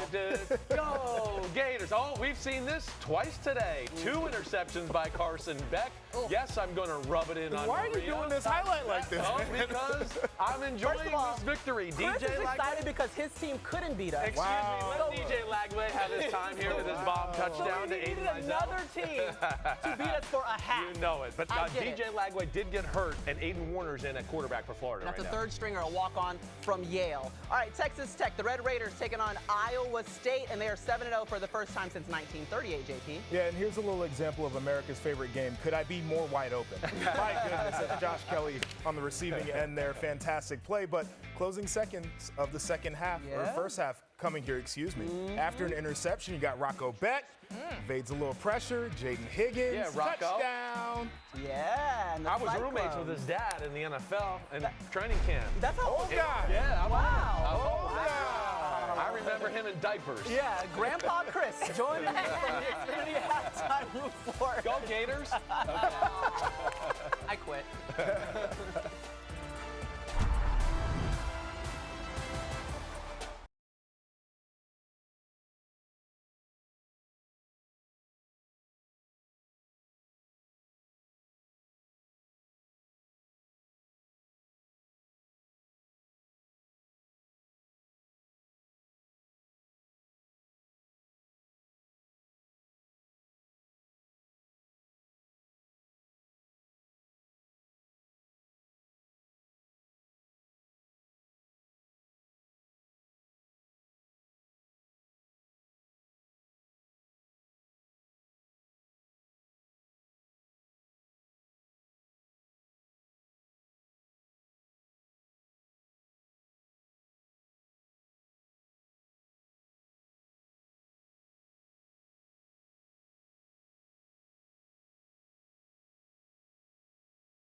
So later tonight, we've got a Big Ten Saturday night, and we'll see Luke Fickell on the road. Yeah, trying to become bowl eligible with Wisconsin, taking on Iowa and Kirk Ferentz, and it should be a good one tonight. But we're going to check in with Matt Castle and Mike Robb in Iowa City now on second half keys for Michigan State and Indiana. Thank you, Maria. I'm sitting here with Castle, quarter zip Cass. He ain't got the quarter zip on today, Not yet. guys. It's cold here, though. Yeah, it is. It is. But look, I'm going to take the Michigan State side here. You got to find a run game. Only, 15 or 18 yards rushing. They're not averaging many yards per rush, but get Lynch Adams, get Carter, get these guys on the outside of the perimeter of a defense and force the defensive players of Indiana to tackle these guys. And now, of course, Aiden Childs has to make better decisions with the football. You don't want this guy throwing a lot of interceptions. And then defensively for Michigan State, find a way to affect the quarterback. Dude, sit back there having a cup of tea. Yeah, and for Indiana, this defense, they have completely stymied that run game for Michigan State. But what I'd like to see in the second half is them to contain Aiden Childs. Make him throw from the pocket, because that is where he's made a lot of bad decisions. Offensively, I liked what they did. They started to get the ball to the perimeter. It was bubble screens. It was the reverse, and that opened up the middle of the field. One area that they need to improve upon is third down. Right now, they're 0 for 4. So if they can get this going, especially on those third and shorts, then they will be able to sustain drives better. Got to send this back on off to you, Maria. And look, y'all keep talking about Penn State. I'm going to have to make a trip back to the to the studio. Mike, Come on, man, don't do I don't know how we you ain't feel about Cheesecake Factory. Something tells me he loves it. I mean, I don't know. He must. Yeah, Indiana up 21-10 at the half, trying to perfect that undefeated record. Protected. Y'all know what I'm talking about. Paul Burmeister, Colt McCoy, Zora Stevenson will have the second half. This has been the Xfinity Halftime Report.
Is brought to you by Geico. I'm on a mission now. No, you can't stop me now. I keep it coming now. No, you can't stop me now. I'm on a mission now. I'm on a mission now. I'm gonna crank it loud. We keep it coming now. No, you can't stop me now. Get more with Geico. So far here in East Lansing, it has been a tale of two quarters. The first quarter went to the home team, the Michigan State Spartans. And look at what they did. They put the Hoosiers down for the very first time all season, but Indiana had the response. 3 touchdown drives. That's how they lead by 11. Quarterback comparison, there are some similarities until you get down to the interception. Rourke has kept it clean. Aiden Childs, 2 more picks thrown today. Look at that number 8, tackles for loss. The defense has been dominant behind the line of scrimmage, really limiting that Spartan run game. Goes well with a couple of sacks and a couple of interceptions. We're going to see Michigan State with the football for the first time here in the third quarter. Rourke will sit on the sidelines and watch. How can Aiden Childs get this thing going in the right direction? Yeah, I liked what they did early in this game. They threw a couple screens that hit for big plays. You know, I'd like to see Nick Marsh get involved. You know, he had a touchdown. He had a big play down the sideline the first drive. How can we get him the ball more? Alante Brown will try to get him the ball as far out as he can, and he makes it to the 20-yard line, and we go to the sideline to check in with Zora. Well, our halftime update starts with Indiana and head coach Curt Cignetti. He was really pleased with the way his group responded to trailing for the first time this season. He said they played with poise and changed the momentum of this game. When I asked him about quarterback Curtis Rourke and how he's doing with that thumb splint, he said good. For Michigan State, Jonathan Smith said turnovers are a big part of why they are in a hole right now. He said defensively, they have to get Indiana to third down. I did ask him about standout cornerback Charles Brantley. He will be out for the rest of this game. Coach did not specify what the injury was. Zora, thank you. The pass rush getting in to cause that incompletion to bring up 2nd down 10. James Carpenter was in right away on Childs. Turnovers, yes, as Zora mentioned, but Colt, this running game for Michigan State that the last 2 weeks had averaged 187 per, they're averaging less than a yard per carry. It's very clear what Indiana's goal was coming into this game is we're not going to let Nate Carter look like the star that he was last week. We are going to stop the run. They've done a really nice job with that. And if you're Michigan State, you know, you got to stay with it a little bit, but give Aiden Childs a break. There you go, throw a screen. It worked a couple of times early in the game. This time the Hoosiers right there.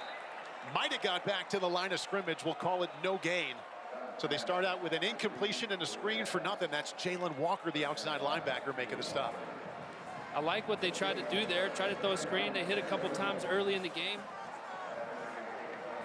Yep, there's Lindgren, offensive coordinator, in the box there. He's just saying, what can I do here to attack this Indiana defense? And all of a sudden, Indiana's got him in a 3rd and long situation here to start the second half. Yeah, 3rd down and 10. They converted more than half the time in that first half, but a lot of that success came in the first quarter. They rush only 4. Giles in trouble, and once again takes a sack. 3rd one of the game, this one to James Carpenter, and a loss of 5. Yeah, Aiden Childs, just there's nothing there. He's trying to find Nick Marsh.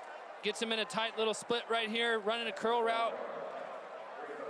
It just takes time to develop, and you just can't hold the ball with this Indiana rush. Kamar is always in the backfield. James Carpenter gets the sack. And the things that you can do to help your young quarterback are run the football, and they're not doing a great job of that. And more on top of that, they're not blocking well. These tackles have short edges every time. And the punt is blocked in the end zone and swatted out of the end zone for a safety.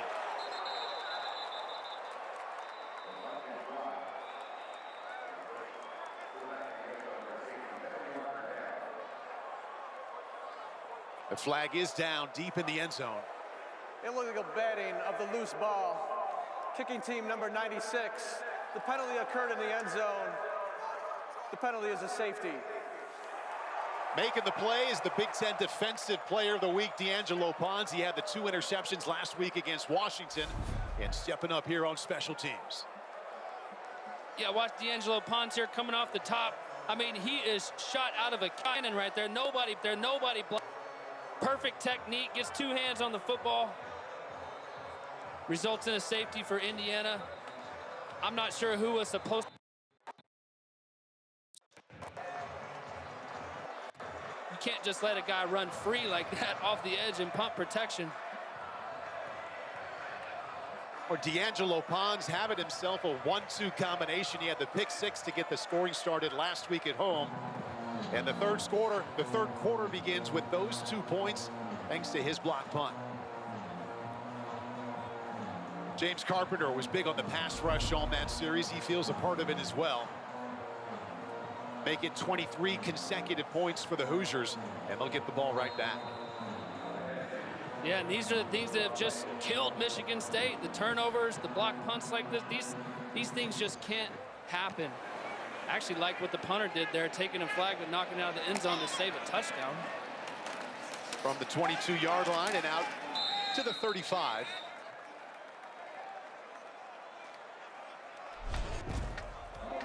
Watch Curtis work here to start the game.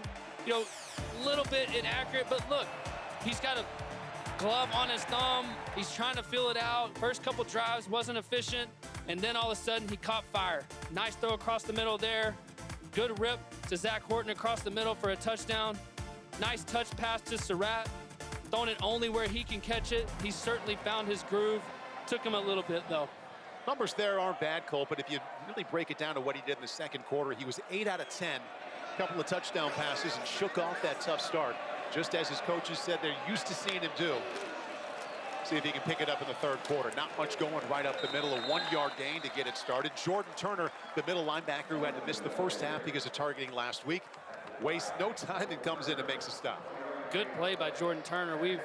This defense from Michigan State has missed him being on the field. His first play back. Makes a nice tackle there for a 1-yard gain. Well, the plays recently have gone Indiana's way, but still just a 13-point lead early in this third quarter. See if Michigan State can come up with a stop. Look at that time for Rourke. Now flushed out to his left. Eyes downfield. Ball batted away at the 50-yard line. No flag comes in. And that'll bring up third down. Good defense here by Michigan State. Now they're primarily a zone cover team, especially with Charles Brantley being out for the game. Great protection by Indiana. Gives them all day and finally gets flushed out of the pocket. Jalen really Thompson. Nice cover job by Michigan State there. One of their backup safeties, Thompson, in to make that stop. Indiana still looking for their first third down conversion. This is third down and 9.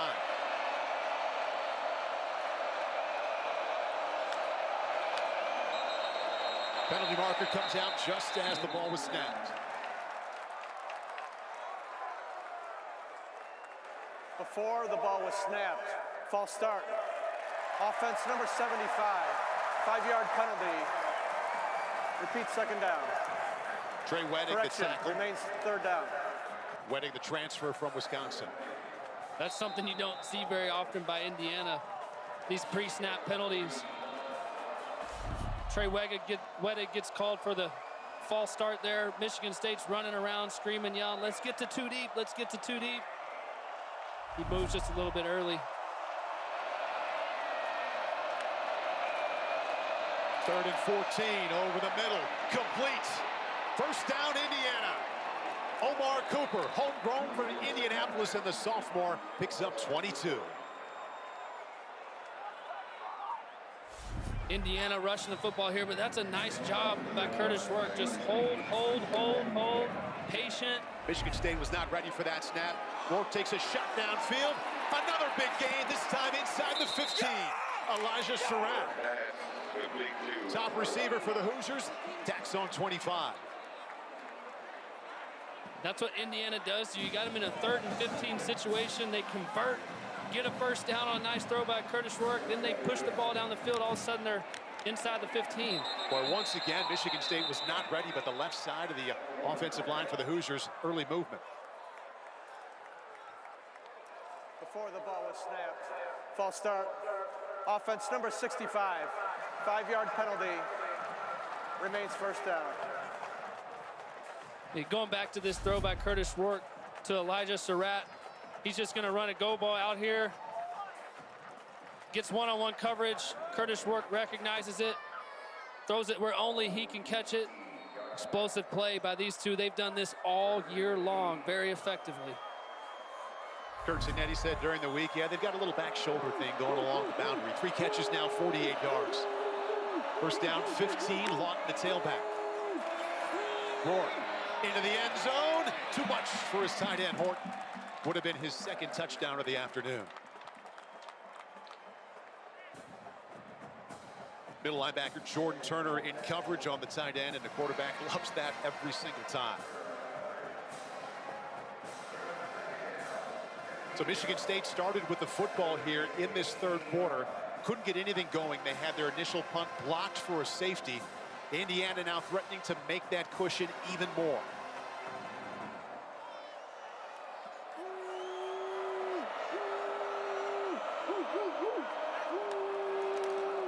They've scored the last 23 points of this game. Make it the last 29. Miles Price, touchdown Indiana.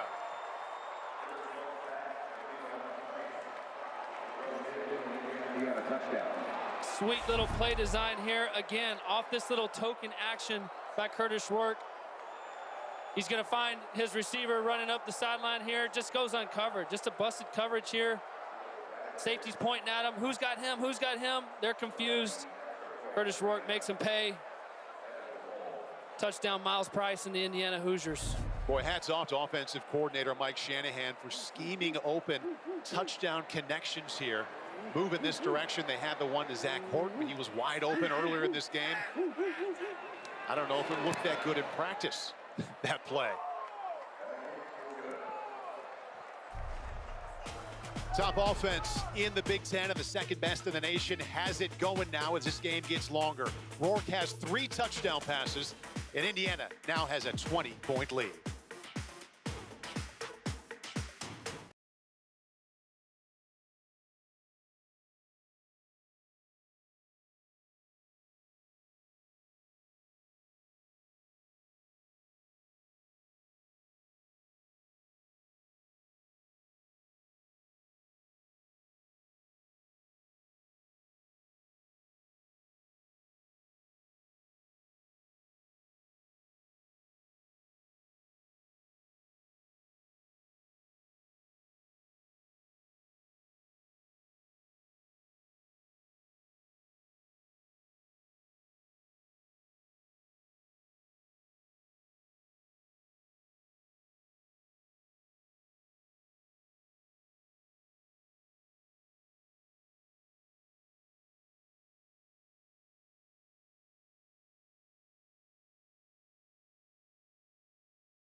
Our upcoming schedule brought to you by Geico.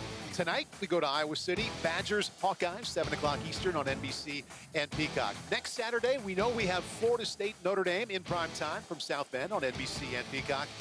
On noon on NBC and 8 p.m. on Peacock, those are yet to be announced. And we're excited to see where we will be in addition to South Bend next week. Curtis Rourke has been terrific in the second and third quarter, and Michigan State with no return there. They'll get it from just inside the 15. Sam Edwards with the catch as he took a knee. Okay, so 11:39 left in this game. Big deficit, down 20, but Aiden Chiles still has some time to get this running game going. They don't need to be all pass quite yet, do they? No, I think they'll still get 4 possessions maybe in this game. They just have to establish some version of a run to help Aiden Chiles. They're not built to just drop back. They can't block everybody. Maybe you send an extra tight end in. Maybe you go big on them. Just try to lean on them and get the running game going. Happened right there. That is the 9th tackle for loss. A new season high for the Hoosiers. They have lived in the backfield.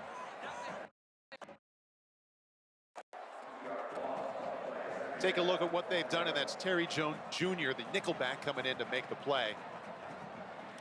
But the ground game, recently here, look at that. With all those tackles for loss, not even half a yard per carry at this point. Second down 12. 4-man rush, Chiles still looking. And just keeps it himself. And a small gain there of 2 or 3. And I've said this many times already here, especially since the second quarter, Colt, bringing up a 3rd down and long. Another 3rd down and long situation. Aiden Chiles is trying to hit Nick Marsh on a little slant. Indiana drops their coverage back kind of underneath it. It's not there. Aiden has to just scramble and make a couple yards with his feet. We've seen it a number of times, Colt, in that passing game for Michigan State. Either the Hoosier defensive backs are doing a terrific job because he has initial time, or he's just not seeing somebody open. 3rd down and 10. Quick release this time. He's got some work to do. Marsh does not get to the sticks. So the pitch and the catch underneath, but not enough for a first down. They get 8. And there's no movement now on the sideline. The offense stays on the field. I think this is a good call by Jonathan Smith. You got to do something. You got to inject some version of life into this Michigan State offense. That's a nice pitch, completion to Nick Marsh. Maybe do that on first down, so you're not, you're getting the ball out of Aiden Child's hands. Now we got 4th and 2. You like See this what they call? can do. Yeah, of course. I mean, you got nothing to lose. Need 2 to keep it moving just across the 35-yard line. Childs in trouble. Nice play. Inside of Hoosier territory. Down to the 43-yard line, Isaiah Johnson. Love this play call by Brian Lindgren, Michigan State. Cute little token fake to K'Ron Lynch. Adams rolls out, turns his back to the defense, gets him off his spot, and finds a nice over route to Isaiah Johnson for a first down. And maybe this is what Michigan State needed. They needed a big play like this. Love the aggressiveness of going for it on 4th down. Johnson getting his first start here with Jerron Glover injured. He now has 4 catches for 48 yards, and this drive is kept alive. Lynch Adams in the backfield. And once again, that Indiana defense is strong up the middle. He gets 1. But that's what we've seen on the interior run so far, Cole. Either a tackle for a loss or a very small gain. I know, it's sure frustrating, isn't it? I mean, now you're 2nd and 9. That's okay. Again, I would say bring in, an extra O-lineman, bring in a big tight end, go heavy, and just see what they can do. Look at these rush yards these last 4 games. Versus Iowa coming out of the bye, they rushed for 212 yards. At Michigan last week, Nate Carter went off, 163 yards. Indiana has done a nice job stopping the run today. 2nd down 9, linebacker blitz. Giles again flushed out of the pocket, just has to throw that one away. Outside linebacker Hardy in, and Aiden Childs stays down.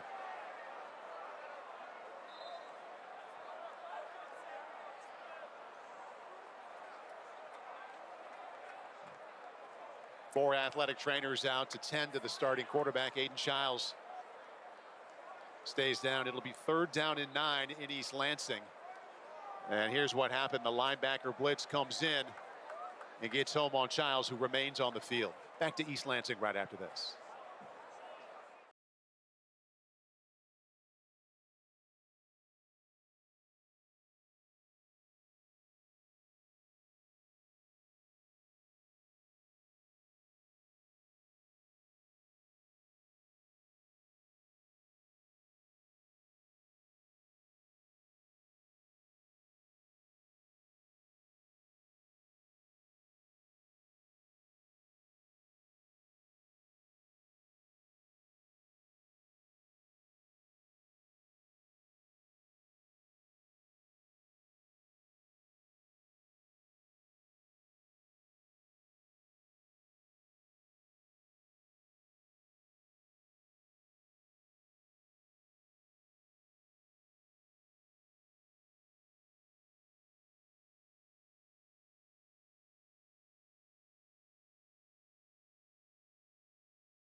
Michigan State quarterback Aiden Childs walked off the field under his own power. He did go right into the 10th. Backup quarterback Tommy Schuster in for at least one play, and here's what happened to Childs. I mean, you got big Mikhail Kamara just driving you into the ground. He tries to catch himself falling to the ground. Looks like he's holding his right arm a little bit. Man, I just hate to see that from Aiden Childs with a towel over his head, walking off. Going from the tent to the locker room. So Tommy Schuster played in 4 games this season, 16 out of 21. Terrific career at North Dakota. Their all-time leader in passing. See how much time he gets here in East Lansing. Schuster shoots it out wide. Has a completion across the 40-yard line. They still have some work to do to get a first down after a gain of 5. Montori Foster with the catch. Jameer Johnson had the coverage, and there is the 19-year-old sophomore Aiden Childs walking to the locker room. Keeping the offense on the field here. Looks like they're going to go for it on 4th down again. Not an ideal situation to come in 3rd and long, but he gives himself a chance to go for it on 4th down here. They converted 1 4th down on this drive. This is 4th and 4. Schuster from the shotgun. In trouble. Sacks. Turnover on downs. Who else? Mikhail Kamara. Big Ten leading 9 sacks now. I mean, Kamara is just hard to stop. He comes on a little stunt on the inside here. Tommy Schuster, there's just not much you can do. He's holding the ball, going through his progression, and Michigan State's offensive line has just struggled all night long. Welcome to the game, Tommy Schuster. Boy, ever since Michigan State scored on their first 2 drives with a field goal and a touchdown, it has been all about the Indiana defense in that part of the matchup. Rourke back on the field, right to the air, pump fake, and now he's in trouble. Escapes. Flag is down as he slides across the 50-yard line. Would be a gain of 7.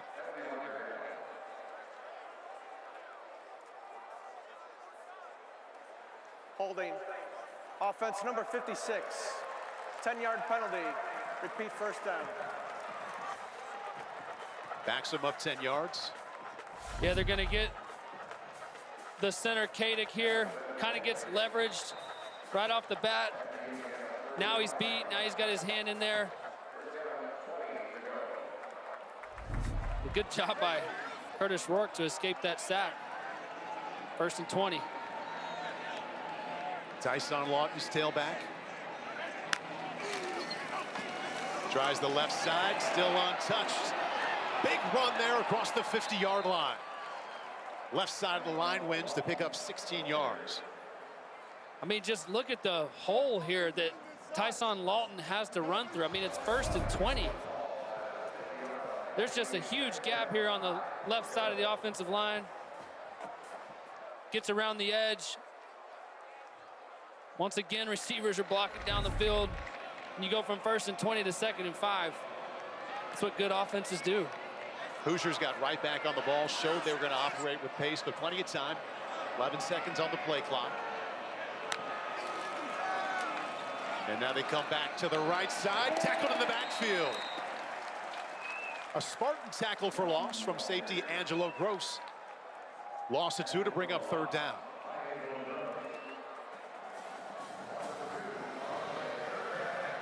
Now they're right back on the ball once again. 3rd down and 7. 4 receivers out over the middle. Another converted 3rd down, this time down to the 33 to Miles Price. Calm, cool for 16 yards. Yeah, I just really like what Indiana's doing. They're staying up tempo. They're 3rd and 5, doesn't matter. 3rd and 7, doesn't matter. We're going to get on the ball and we're going to go. Really good job by Curtis Rourke, just standing in the pocket, takes a hit when he delivers it, but throws his guy open across the middle. It's really mature quarterback play by Curtis Rourke. You know, good offenses. Please reset the play clock to 25 seconds. The clock will start on my signal. Replay the 25-second clock there, but good offense. You know what they do, Paul? They dictate the tempo. And that's exactly what Indiana's done from the 2nd quarter on to this halfway through the 3rd. I think it's really been on display here, Colton, this 3rd quarter.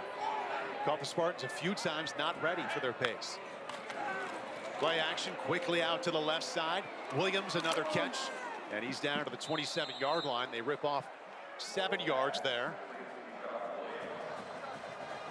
And really some uncharacteristic things by Indiana. Indiana had 3 penalties. They got a holding call. They had a couple false starts. It doesn't matter. They're just moving the ball up and down the field. And you get down here to maybe try to heat them up. I don't know what else. Curtis Rourke in the surgery he had a week ago Monday started 1 for 4, but now he's 16 out of 23, 3 touchdowns, and hasn't thrown a pick. There's another completion, and that's another first down. Back-to-back catches for Williams. And again, the Hoosiers are on the move. That time they get 11.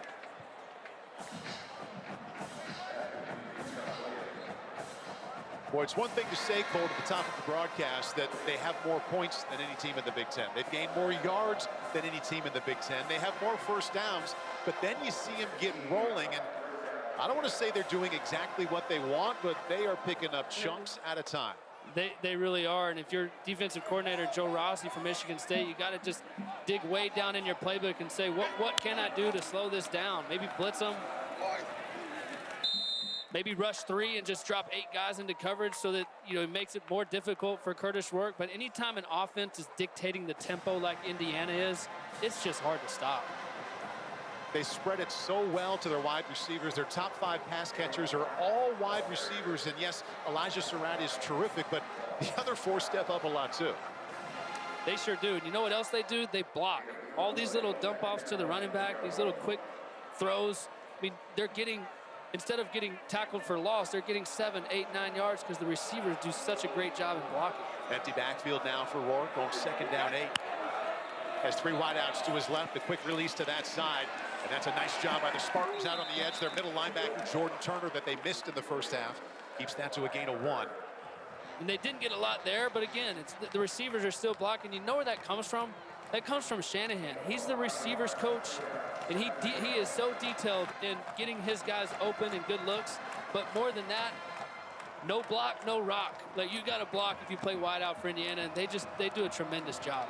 Sneaky big play here. If you hold them and force a field goal attempt and they make that field goal, it's still a 3-score game. Given a little bit of hope here late in the 3rd quarter, a touchdown, and it's a different story. 4-man rush. Rourke holds to the end zone. Incomplete. Little bit too far out in front of Miles Price. And we'll see if they go for another score, another 6, or yes, they do bring on the field goal team here. Pretty good toss here by Curtis Rourke. Miles Price gets one hand on it, not quite enough, but a safe throw, taking a shot at the end zone, knowing you have 3 points in your back pocket. Nicholas Radicic hasn't had to do too much work this season. You look at that. I mean, we're in November. He's attempted 5 field goals. The good news is he has made all 5. This attempt from 29 yards out.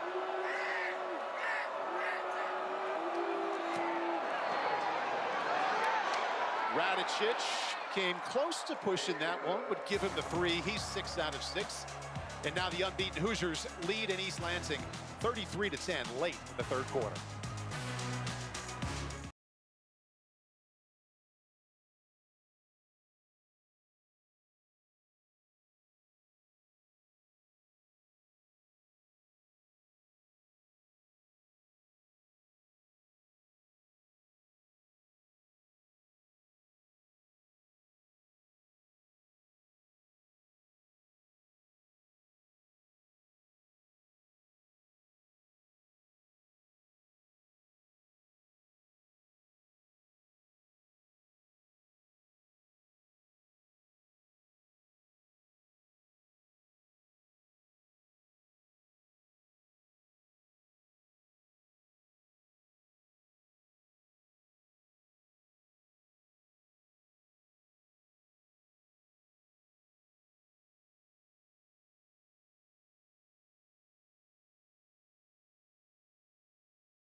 Big Ten Saturday is brought to you by Geico.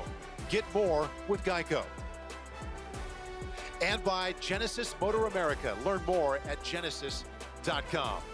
Former Spartans, former Hoosiers making big plays on Super Bowl Sunday. Plexico Burress, the dagger that brought New England's perfect season to an end. And who can forget Tracy Porter, the pick six in Miami against Peyton Manning. And that brought home the first Super Bowl win for Sean Payton, Drew Brees, and the New Orleans Saints. Here in East Lansing, what was a 10-0 Spartan lead has turned into a 33-10 Hoosier advantage here late in this third quarter. Defense has stepped up in a big way, and the offense has been the efficient machine we've become used to, the one that averages 46 points per game. And the Spartans will begin on the 25-yard line. Indiana defense, after that first quarter, has been excellent. Their defensive coordinator is Brian Haynes, and Kurt Cignetti has a lot of things going for him inside that building, and one is continuity on the staff. Not only was he his defensive coordinator the last 5 years at James Madison, he has been with him the last 10 years. I love talking to Brian Haynes this week. He preaches violence and disruption over sound gaps. You see all these tackles for loss? They are Meanwhile, end around, violent hit there at the 32-yard line. The end around, and Sean Asbury had the response for that. So the story at quarterback right now for Michigan State, their starter Aiden Childs, the sophomore. We take a look at the big hit, boom, by Asbury right there. Ball was handed to him by Tommy Schuster, 6-year senior who's in because Aiden Childs left earlier here in the second half with an apparent injury. Went from the tent to the locker room. Haven't seen him since. And the all-time leading passer at North Dakota and the Michigan native in for the second series.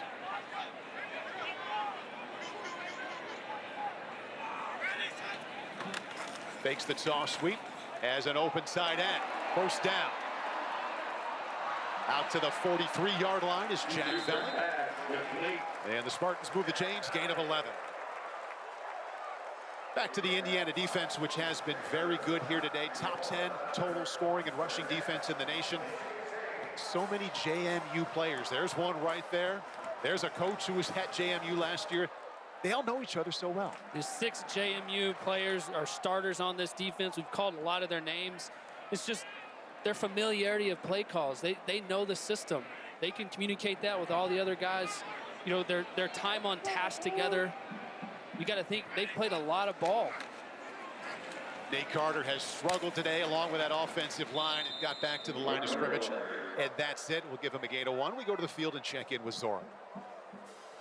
The linebackers Aiden Fisher and Jalen Walker are 2 of the 13 JMU transfers that you all have talked about throughout the game. Fisher and Walker are a tandem on the field for Indiana, of course, but they're also roommates off the field. Fisher told me their communication is nonverbal at this point. They can look at one another and know what each person is going to do.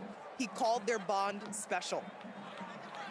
They played a high level 2 together. They were the top 2 tacklers at JMU last year. And tacklers 1 and 2 for this Hoosier defense this year. Blitz gets in and takes down Schuster. Well, he got it away, almost intercepted. It was a safety blitz that led to the errant throw. Sean Asbury was all over Schuster to bring up third down.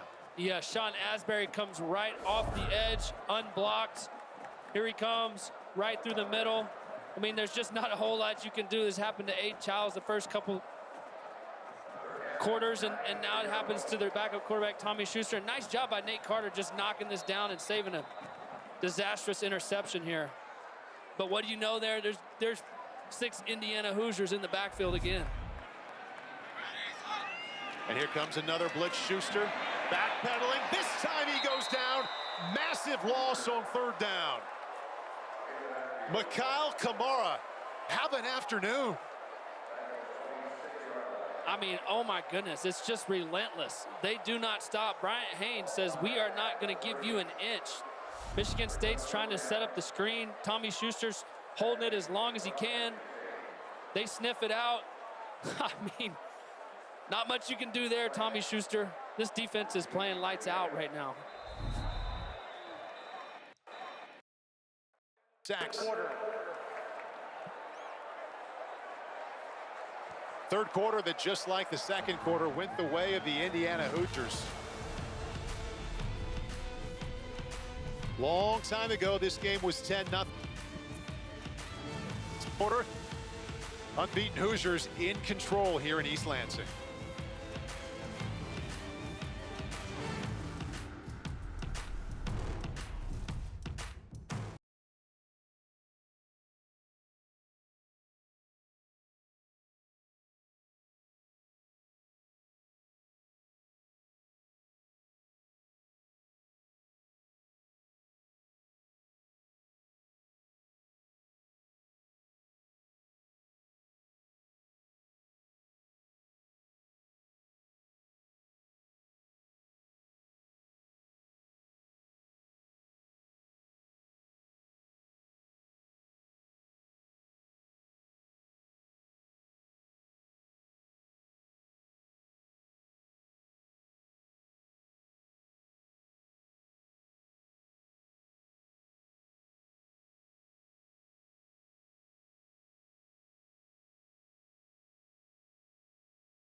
Set to begin here in East Lansing, and it does with Indiana on top of Michigan State, 33-10. We apologize for some of the technical difficulties we've experienced there in that third quarter. 1 quarter remaining here in the 71st meeting between Michigan State and Indiana, one that is firmly in the grasp of the unbeaten Hoosiers. About to get the ball back. Bad snap. They had one punt blocked in this half, and now they go down to the backfield. Loss of 8. Yeah, it just looks like the long snapper just kind of floats it back to the punter. They've already got one blocked. Takes a long, almost overshoots him. Nothing the punter can do. He's trying to make a play with it.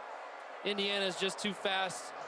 And again, I mean, these are the things, if you're Michigan State, that just, you can't give Indiana, already with a big lead, the ball in their own territory.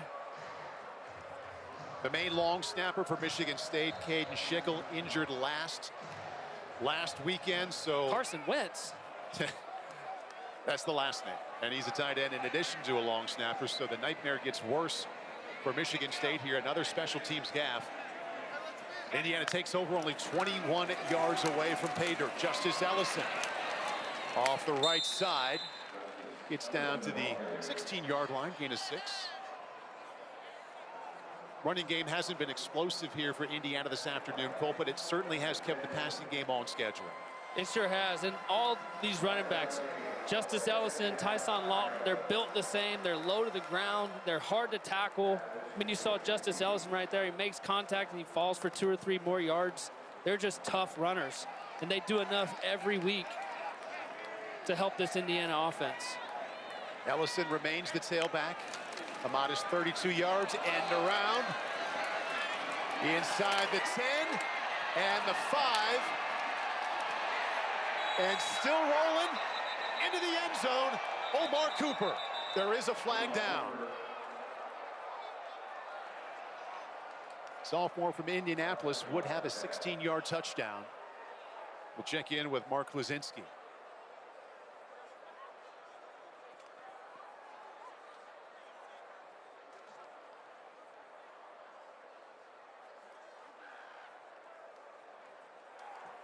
There is no foul for an illegal block on the play. The result of the play, touchdown. The variety of ways to score for Indiana, and the smiles on the field continue. Another little reverse, sweet little play for a touchdown. This time it's to Omar Cooper. Nice little toss This is on the end official's around. timeout for an injury. Nice blocks out in front by his offensive lineman, and then just a group effort to push Omar Cooper into the end zone. They pick up the flag. It's another touchdown on an explosive play by the Indiana Hoosiers offense. Omar Cooper from Indy, 2 years ago was the top wideout in the state of Indiana. Turned down Michigan State to come to Indiana. Into the end zone he goes. The defensive end, the injured Spartan, was Anthony Jones. And he has been helped off the field.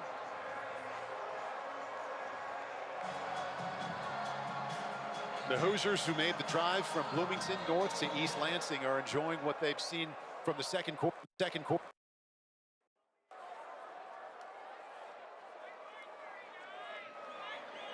Second major mistake by the special teams, the punt team for Indiana. 13th ranked, unbeaten. They have scored 40 consecutive points. Early in the fourth quarter, they are enjoying a 30-point lead. Little end around. Omar Cooper eventually finds the end zone. The Hoosiers' lead continues to grow.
It's about time to get back on the court. College basketball season is finally here. Stream live and exclusive games from the Big Ten and the Big East all season long.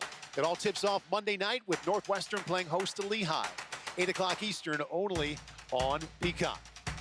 Fun time of year. We get late into college football, early in college basketball, and this man is not smiling, but he really has earned the right to. Look at that, 7th 40-point game this season, program record, and they still haven't hit their average. Number 2 in the nation, averaging 46 points per game. He still looks like he's mad from the first quarter. Didn't score any points the first quarter, and now they've got 40 unanswered. Kind of deserves a little bit of a smile, right? He brought the fans at Assembly Hall a lot of smiles when we just saw there. He made his entrance and appearance at the basketball game and said that the other team in the state, Purdue, wasn't very good, and said some other things about the other Big Ten rivals. And his team has really backed up his words. Unbeaten. They're about to be 9-0 for the first time in program history. Is that the look of a coach whose team leads by 30 points? If I didn't know the score, no, that would not be the look of a coach who's up by 30. Still coaching to do. And still in the game. Flags come down. Tommy Schuster, the backup, to Aiden Childs, who left earlier in this half. False start. Offense number 53. 5-yard penalty. Remains first down. So we haven't seen Aiden Childs since he went to the locker room. Well, there he is. He came back out. Towel still on his head. Doesn't look like he intends to come back. They're suffering all kinds of injuries on the defensive side. Their top 2 defensive backs, Malik Spencer, Charles Brantley, have left the game. Brantley is on the sideline on crutches. And this drive begins with a penalty. Now first down and 15. Schuster in trouble. Shakes one would-be sack. Can't do it again. Ball comes out. That's a fumble. And it's recovered on the 2-yard line. My goodness.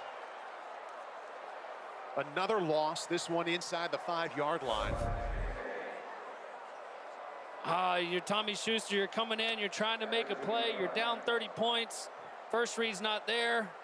This Indiana defense is in the backfield again like they have been all night, and he takes a shot. Jacob Magnum Farrar jarred that ball loose. 14 tackles for loss.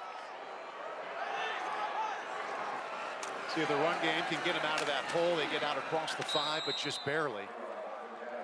K'Ron Lynch-Adams picks up 3. Indiana starters still out there on defense against the Spartan backup quarterback. Yeah, this Michigan State offense was feeling good coming out of the bye week. They wanted to improve on their zone game. They wanted to get a little bit more vertical, not run east and west. And then they run into this Indiana defense, which has been just relentless all night. There's been nothing there in the run game. It's just been a hard day for Michigan State's offense. If you got a good call on 3rd down and 29, now's the time from his own end zone. Schuster rolling to his left, fires high. 4th down coming up. He wanted Montori Foster. And this punt team, which has been a disaster for Michigan State in the second half, they had 1 punt blocked. They had a bad snap that led to a tackle for loss and an easy touchdown drive. They're back on the field, and there is Aiden Childs.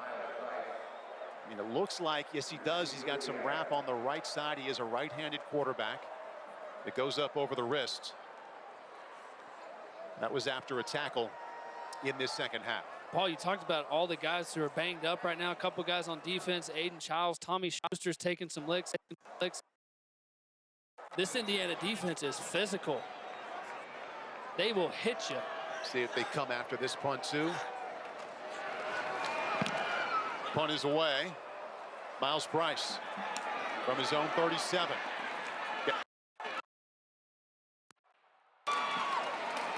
And once again, Indiana will begin inside of Michigan. Return. Let's go back to the studio and check in with Jordan Cornette. Texas Tech undefeated Iowa State late 3rd. Cyclones leading 13-10. How about a 98-yard drive punctuated by this 19-yard touchdown catch from Josh Kelly, his second on the day. Red Raiders lead 17-13, but Iowa State is threatening in the 4th, Paul. All right, Jordan, Iowa State, like Indiana, starts this day unbeaten. We'll see if the Cyclones can hang on and stay there, as it looks like Indiana well on their way to keeping that record perfect. Rourke remains in the game. Black, the tailback. Finds a little space on the second effort out near the 30-yard line. You know, when I turned on the tape this week to start watching Curtis Rourke, he reminds me of Sam Bradford. I mean, look at their stance. They both wear a knee brace. They're both 6'5", 6'4", 220 pounds. Tight, compact throw. I mean, look at their legs right here. It's perfect. There's no wasted movement. Small little front step. Their left arm is tight to their body. Ball comes out high. I played a lot of games against Sam Bradford. He is a heck of a quarterback. Played him in college, played him in the NFL. I don't like doing a ton of player comparisons, but when I watch Curtis Rourke, I mean, there's some similarities there with the back shoulder throws, the accuracy, the little bit of awareness in the pocket that just, man, they really feel similar. Kaelon Black picks up a first down. You see the numbers there for Rourke and Colt. Like you, I feel like a lot of these comparisons sometimes are a stretch. The upper body with the release and the lower body comp there, that was right on. Yeah, there's no wasted movement when he throws the football. I know early in this game we were talking about his thumb and he's wearing the protective little glove on there. But throughout this season, he doesn't turn the ball over.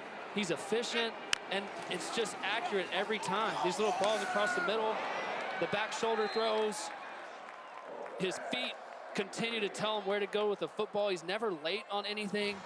It's awesome. Some pretty good transfer quarterbacks in the Big Ten. I'm thinking about Will Howard, came back nicely today to get the win in Happy Valley. Gabriel for Oregon has been excellent. If you were to compare the top transfer quarterbacks in the Big Ten, where do you put Rourke? Yeah, I mean, Will Rogers has done a good job in Washington, Max Brunson at Minnesota. But I got to be honest, Curtis Rourke, he's been the most efficient of all these guys. I know Dylan Gabriel has performed great. He makes plays with his feet. When you talk about just touch and accuracy, I would put Curtis Rourke up there with all of them. Looking to add to his numbers near the end zone. Surratt. Boy, he had his hands all over that one. He's not going to miss that very often. And this is what we're talking about right here. I mean, this is a perfect throw. Back shoulder to his go-to guy, number 13, Elijah Surratt. Gives him a chance to go get it. Hits him right in both hands. I mean, he wants that one back. But again, when you watch Curtis throw the football, he puts it in places where his guys can make a play on it every single time, over and over and over. And you got to think that Cignetti loves that. Needs 10 here.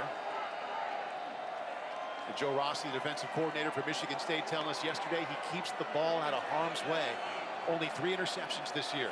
Play clock down inside the 5. Just got it off, 4-man rush. Gonna take that shot again. This time there's contact and there's a flag. Keyshawn Williams, the intended receiver, will be interference against Nakai Martinez. And that's what I love about these back shoulder throws. Keyshawn Williams, he's running down the from the Pass slot. interference. Defense number 1, 15-yard penalty. Automatic first down. But when a defender's back is turned like that, you see how he can't play the football? He has to play the man. That just is such an advantage when you're in offense. Here he is running from the slot. He beats him. The defender's back is turned. He throws it in that area, and it's either going to be a catch by your offense or it's going to be a pass interference call, and that's exactly what they get right there. Every single Big Ten game that Curtis Rourke has started for Indiana this year, Hoosiers have gone for at least 40 points. They're at that right now, and they're a touchdown away from hitting their average. Kaelon Black, the tailback.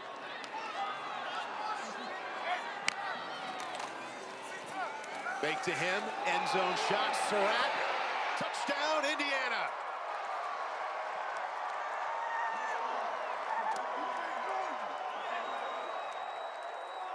He goes back to Surratt a second time. He had him the first time. Surratt dropped it. Now they do the same thing they've been doing all night. Little token play action fake. You get your one-on-one. Surratt does a nice job getting on top of the defender. Goes up and high points it. And that's a rip by Curtis Rourke from the far hash. Throws it on a rope. Throws it high where only Surratt can get it. He goes up and makes a play. These guys are tough to beat, man. Third year of college football for Elijah Surratt. He started at St. Francis of Pennsylvania, spent 1 year at James Madison with Coach Cignetti. He had over 1,000 yards receiving, and he is the lead wide receiver. He has 2 touchdowns today. And Indiana now has a 47-10 lead. How will Curtis Rourke do with that injured thumb? Pretty well, I'd say. 4 touchdown tosses. and a 47-10 lead.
From kickoff to the final whistle, catch every play from the best seat in the house with reliable home Wi-Fi from Xfinity. Stream Big Ten football all season long and never miss a moment of the action. Get a shot there here on campus. Early voting underway. Even Sparty getting it done. Election day coming up early next week. Elijah Surratt smiling, having a good time for a reason. His side winning 47-10, and he's had another big afternoon. 4 catches, 2 of them going for touchdown. A lot of action going on around the country. We go back to the studio for Jordan Cornette. That's right, Paul. To Jacksonville we go. Georgia trailing Florida 13-6 in the third. Nate Frazier finds a lane, punches it in. This one's now all square at 13 apiece, late third quarter. No, that's a great rivalry, Jordan. I don't think many expected Georgia to be all tied up right there. Early in the fourth, Indiana in control of 47-10. Aiden Childs, starting quarterback, remains on the sideline. Tommy Schuster has played much of the second half, has a completion there and a first down. Maybe a late hit. No, we don't have a flag there. Brendan Parachek. So it's election day on Tuesday. Also a big day in college football because the first college football playoff rankings come out.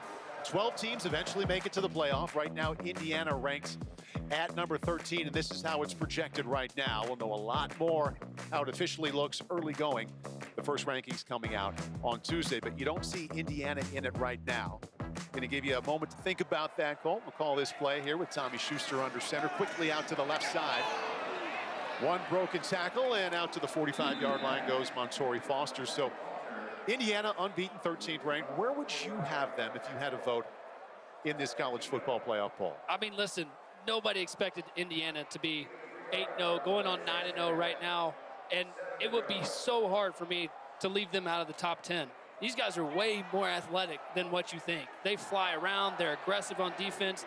Offensively, you know, they're leading the country in efficiency. They've got a great veteran quarterback. Be hard. They're running right up the middle. K'Ron Lynch Adams, their starting tailback.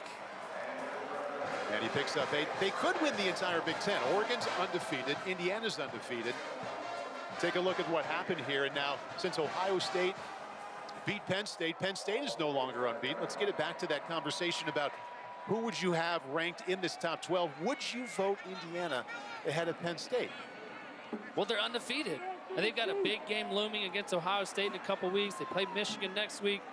There's some games on their schedule that are very winnable games, and that matchup in Columbus in a couple weeks is going to be a huge, huge game. Schuster just goes down there, takes another tackle for loss. 16th tackle for loss on the afternoon. I'm going to come right back to that. Just because Indiana's unbeaten and Penn State has a loss doesn't mean one will be ahead of the other. Who do you think ought to be ahead? Yeah, look, when I turn on this tape to watch Indiana, I didn't know what I was going to see. But what I've seen all year, the way they played against Nebraska, the way they've come on the road at Michigan State, the things that they got behind early and then responded like this, there's so much to like about this Indiana football team.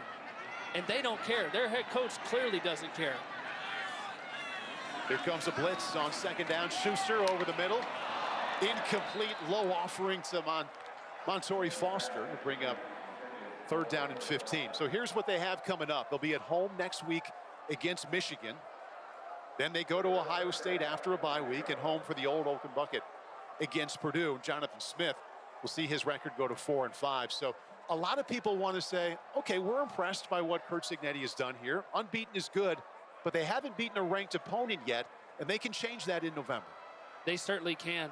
We showed Cignetti on there on the sideline. You see all the guys on the sideline laughing, cutting up. They played hard today. They were constantly in the backfield, and that's the strength of their defense. Schuster with a rusher in his face. Fires a strike there. Incomplete, though. Put it on target, but tight coverage against Nick Marsh, who's gone quiet after a big first quarter. What I love about Curt Cignetti is he brings all the attention to himself, right? He says, I'm going to let my players go play free. I'm going to let them execute. I'm going to get in front of the cameras and tell them, Google me, I win. I'm going to take the attention off these guys. And when they show up, they ball out, and they've done it every single week. Fourth down, they'll punt it away. That's 8 consecutive third downs where the Spartans have failed to convert. Barely get that punt away. They're actually contact.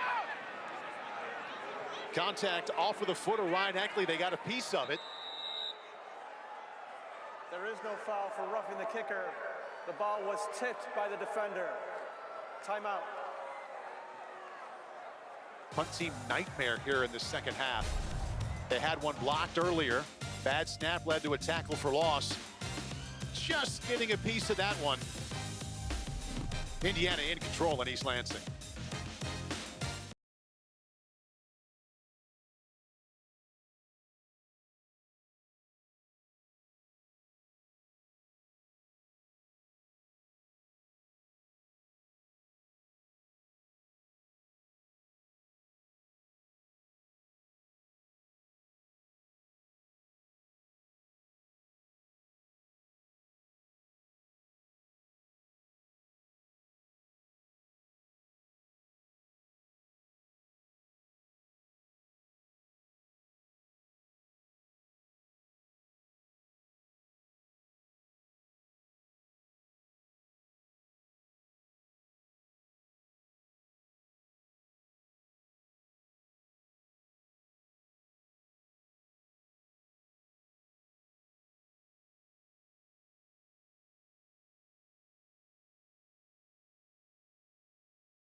Starting quarterback Curtis Rourke's day is over. 4 touchdown passes, 263 yards. He'll sit and watch his backup, Taven Jackson, who started last week against Washington, get his first action of the day.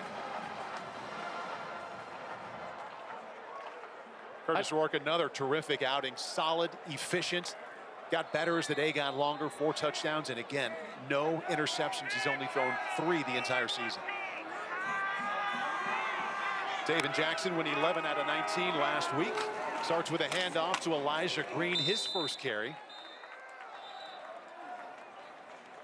Picks up a couple. So when Curt Cignetti came to Bloomington, he brought most of his assistant coaches from James Madison, except for this guy right here, Bob Bolstad. The only holdover from the last staff at Indiana, the offensive line coach. Cignetti kept him, and it's turned out to be a pretty good call. And he has done an unbelievable job with these guys up front. Their communication is always sound. They always go to the right identification. The pass pro is just incredible. Just like the defense is the heartbeat of that D line. This offensive line is the heartbeat of the offense. They're protective by nature, obviously. But how about the job they did today? They've got a quarterback who's coming off of, or has a thumb injury, he's wearing a glove.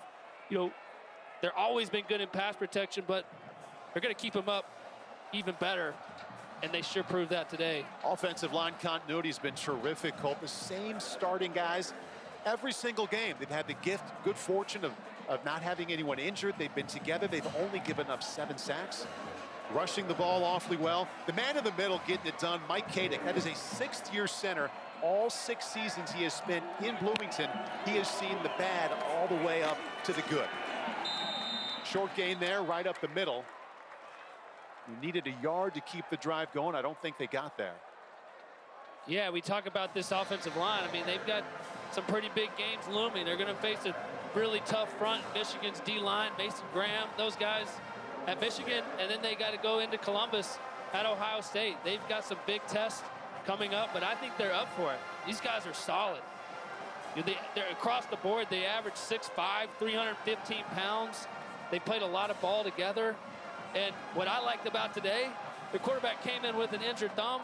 They kept his jersey clean. I think his jersey is spotless, other than that run he had to make down in the red zone when it all broke down early in the game. Let the play clock run down to 1 here. Timeout, Indiana. Their first of the half. 30-second timeout. Of the many ways you can compliment the offensive line. We talk about the points in the yards and the rushing yards, but touchdowns are awfully good too, most in the nation. Fewest sacks in the Big Ten given up coming into this one, and they look that way today too. They sure did. I mean, they're playing with a lot of confidence. I think it obviously starts with Bolstad, as you see on the screen there, coaching them up in the timeout. Like, hey, this game's not over, boys. Let's get this first down, if they go for it. But again, up front, they are solid. And as accurate and efficient as Curtis Rourke has been in the pass game, they really do lean on the run game. Their 3 running backs are all strong. They run low to the ground. They fight for yards. They're good in protection. Just across the board, fun to watch.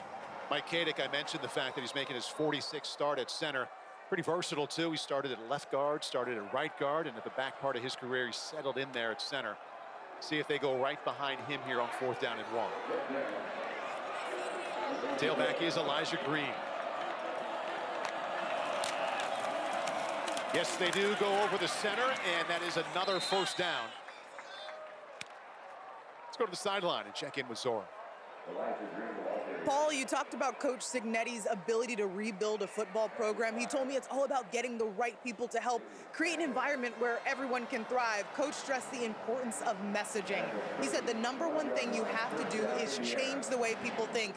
Cignetti said, we never talk about winning a championship. Everything is process-oriented.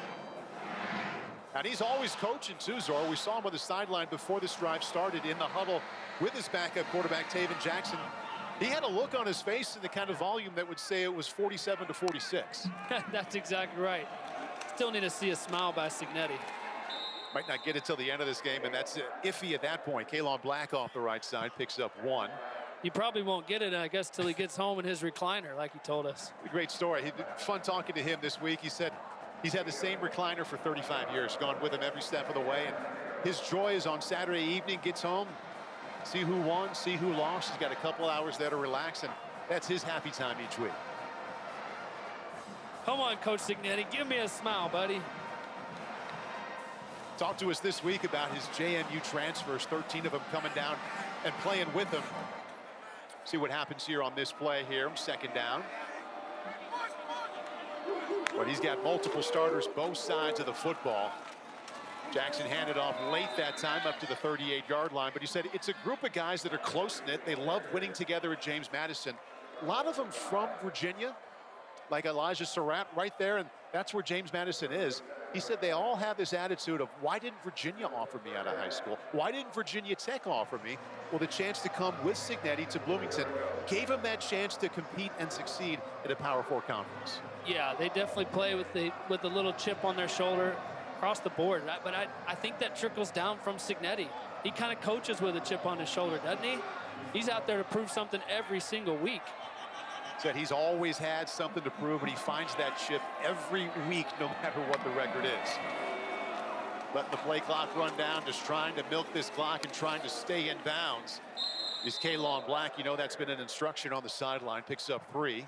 We're talking about this offensive line. One thing I want to bring up is last couple of weeks they've had slow starts, right? Against Washington, they didn't move the ball that great early on until they got a couple picks that turned into touchdowns.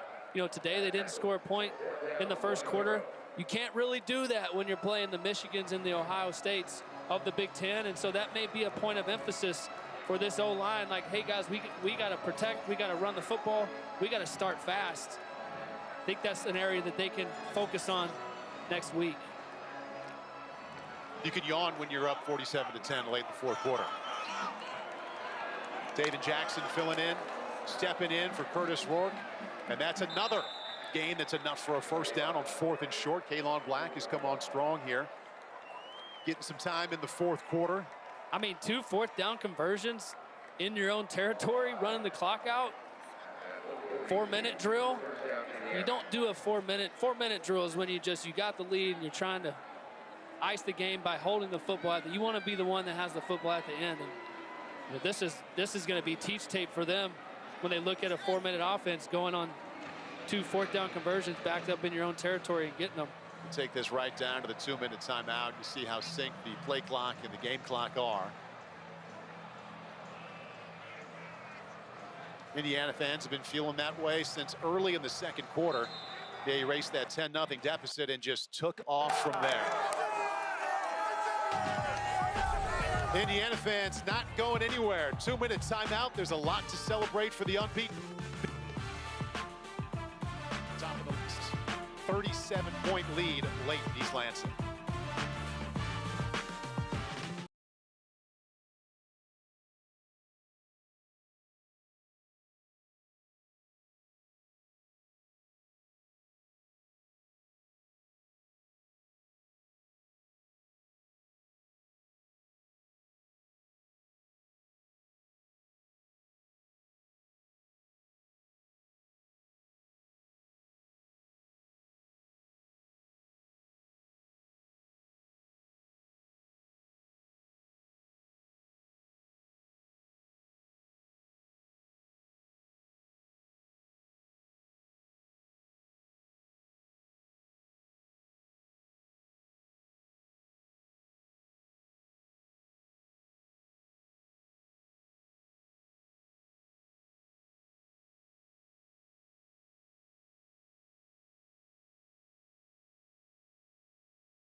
2 minutes left here in East Lansing. Indiana fans excited to keep this one going, but the formation tells us the Hoosiers will just take a knee a series of times. Watch the clock tick off and watch their record go to 9-0 for the first time in program history. Getting close to Big Ten Saturday nights in Iowa City, Wisconsin, Iowa, tonight on NBC and Peacock. Here comes Saturday night, presented by Discover. See who claims that trophy tonight between the Badgers and the Hawkeyes. Look at Kinnick Stadium in Iowa City. It'll be full, it'll be painted with black and gold. A lot of Badger fans will make that 3-hour drive south. Should be a fun environment there at Kinnick Stadium. Trophy will change hands here, or at least change buildings. Kurt Cignetti will make room to bring home the old brass spittoon. It's been here in East Lansing quite a bit. But it is headed to Bloomington with the Hoosiers and that 9-0 record. That's kind of a smile. That's an I feel good about this day look. Kind of. Oh, there we There's go. some high five. There we go. Oh, there we yeah. go. High five, smile. He's like, that recliner's going to feel good in a little bit. 9-0 for the Indiana Hoosiers. Big question now Tuesday with the college football playoff poll coming out like we talked about. See if the Hoosiers are in that 12-team mix, and really their defining moments will be against Michigan next week. They have a bye week, and then they play at Ohio State before they take on Purdue. From down 10-0 to 47 consecutive points to keep that record perfect and move to 9-0.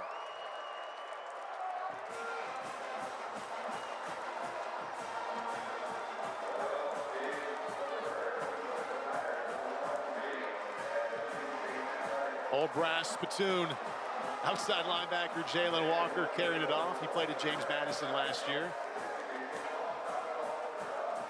Zora standing by with the winning head coach. Coach, your group is 9-0, a first for this university. I mean, there was "Let's Go Hoosier" chants in Spartan Stadium today. What's becoming the identity of your team? I mean, we play. We're relentless. We play disciplined, poise. We play first play to last play. We play as a team, and we're never satisfied. You talked about playing with poise. You were down for the first time all season, 10-0 in the first quarter. How did your group respond to adversity? I thought we did a great job. Down 10-0. Michigan State made some plays, throwing, catching. They came out, they were impressive. And, I kind of reminded the offense that, there's a lot of football left. But our guys responded the way they had to.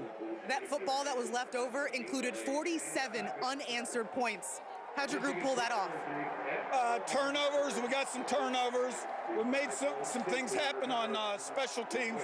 Blocked the punt, muffed the punt, had a couple nice punt returns, made some plays on offense, and it's a good win on the road. Your guys are smiling. Will Coach smile now that you're 9-0? I smiled on the sideline a little bit. We saw a little bit. Thank you. Okay, thanks. Hey, Zora got a big smile out of him down there. Well done, Zora Stevenson. Long list of things the Hoosiers did well. How about 15 tackles for loss here in East Lansing? They enjoy 9-0 and maybe think about Michigan next week. We're back to put a wrap on this next.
Starting center Mike Haydick has been inside the Indiana program for 6 years. Got to feel extra good to grasp the old brass spittoon after knocking off Michigan State. His starting quarterback Curtis Rourke threw 4 touchdown passes. Here he is with Zora.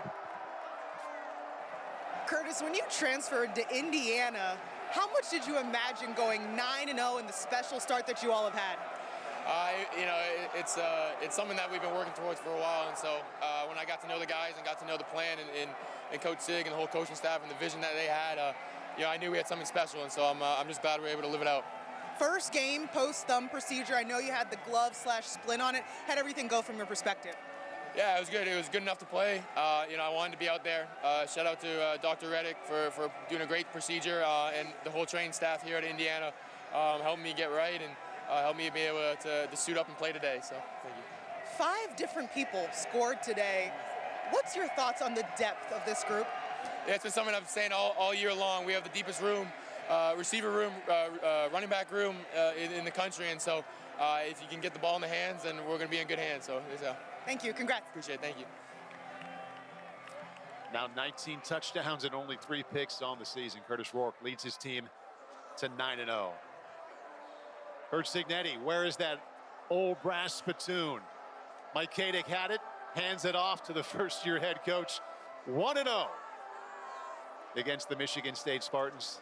Wins the 71st meeting between Indiana and Michigan State. Colt, you can't go wrong here. A lot of answers that would work. What counts as most impressive about the Hoosiers today? Well, the 2 best players coming into this game that I thought when you watched Indiana, Mikal Kamara, played outstanding. He was constantly in the backfield, sacks, tackles for loss, and then Curtis Rourke. The question was, how's his thumb going to hold up? He did great. They get down 10 points. Nobody, panics. They get into their offense, score 47 unanswered points, and it all starts with Curtis Rourke, number 9. He's efficient. He's thrown 19 touchdowns this year. He never turns the ball over, and they put on a clinic today. They sure did from that second quarter on. 47 unanswered points, 37-point win. They go back to Bloomington with the program's first 9-0 record.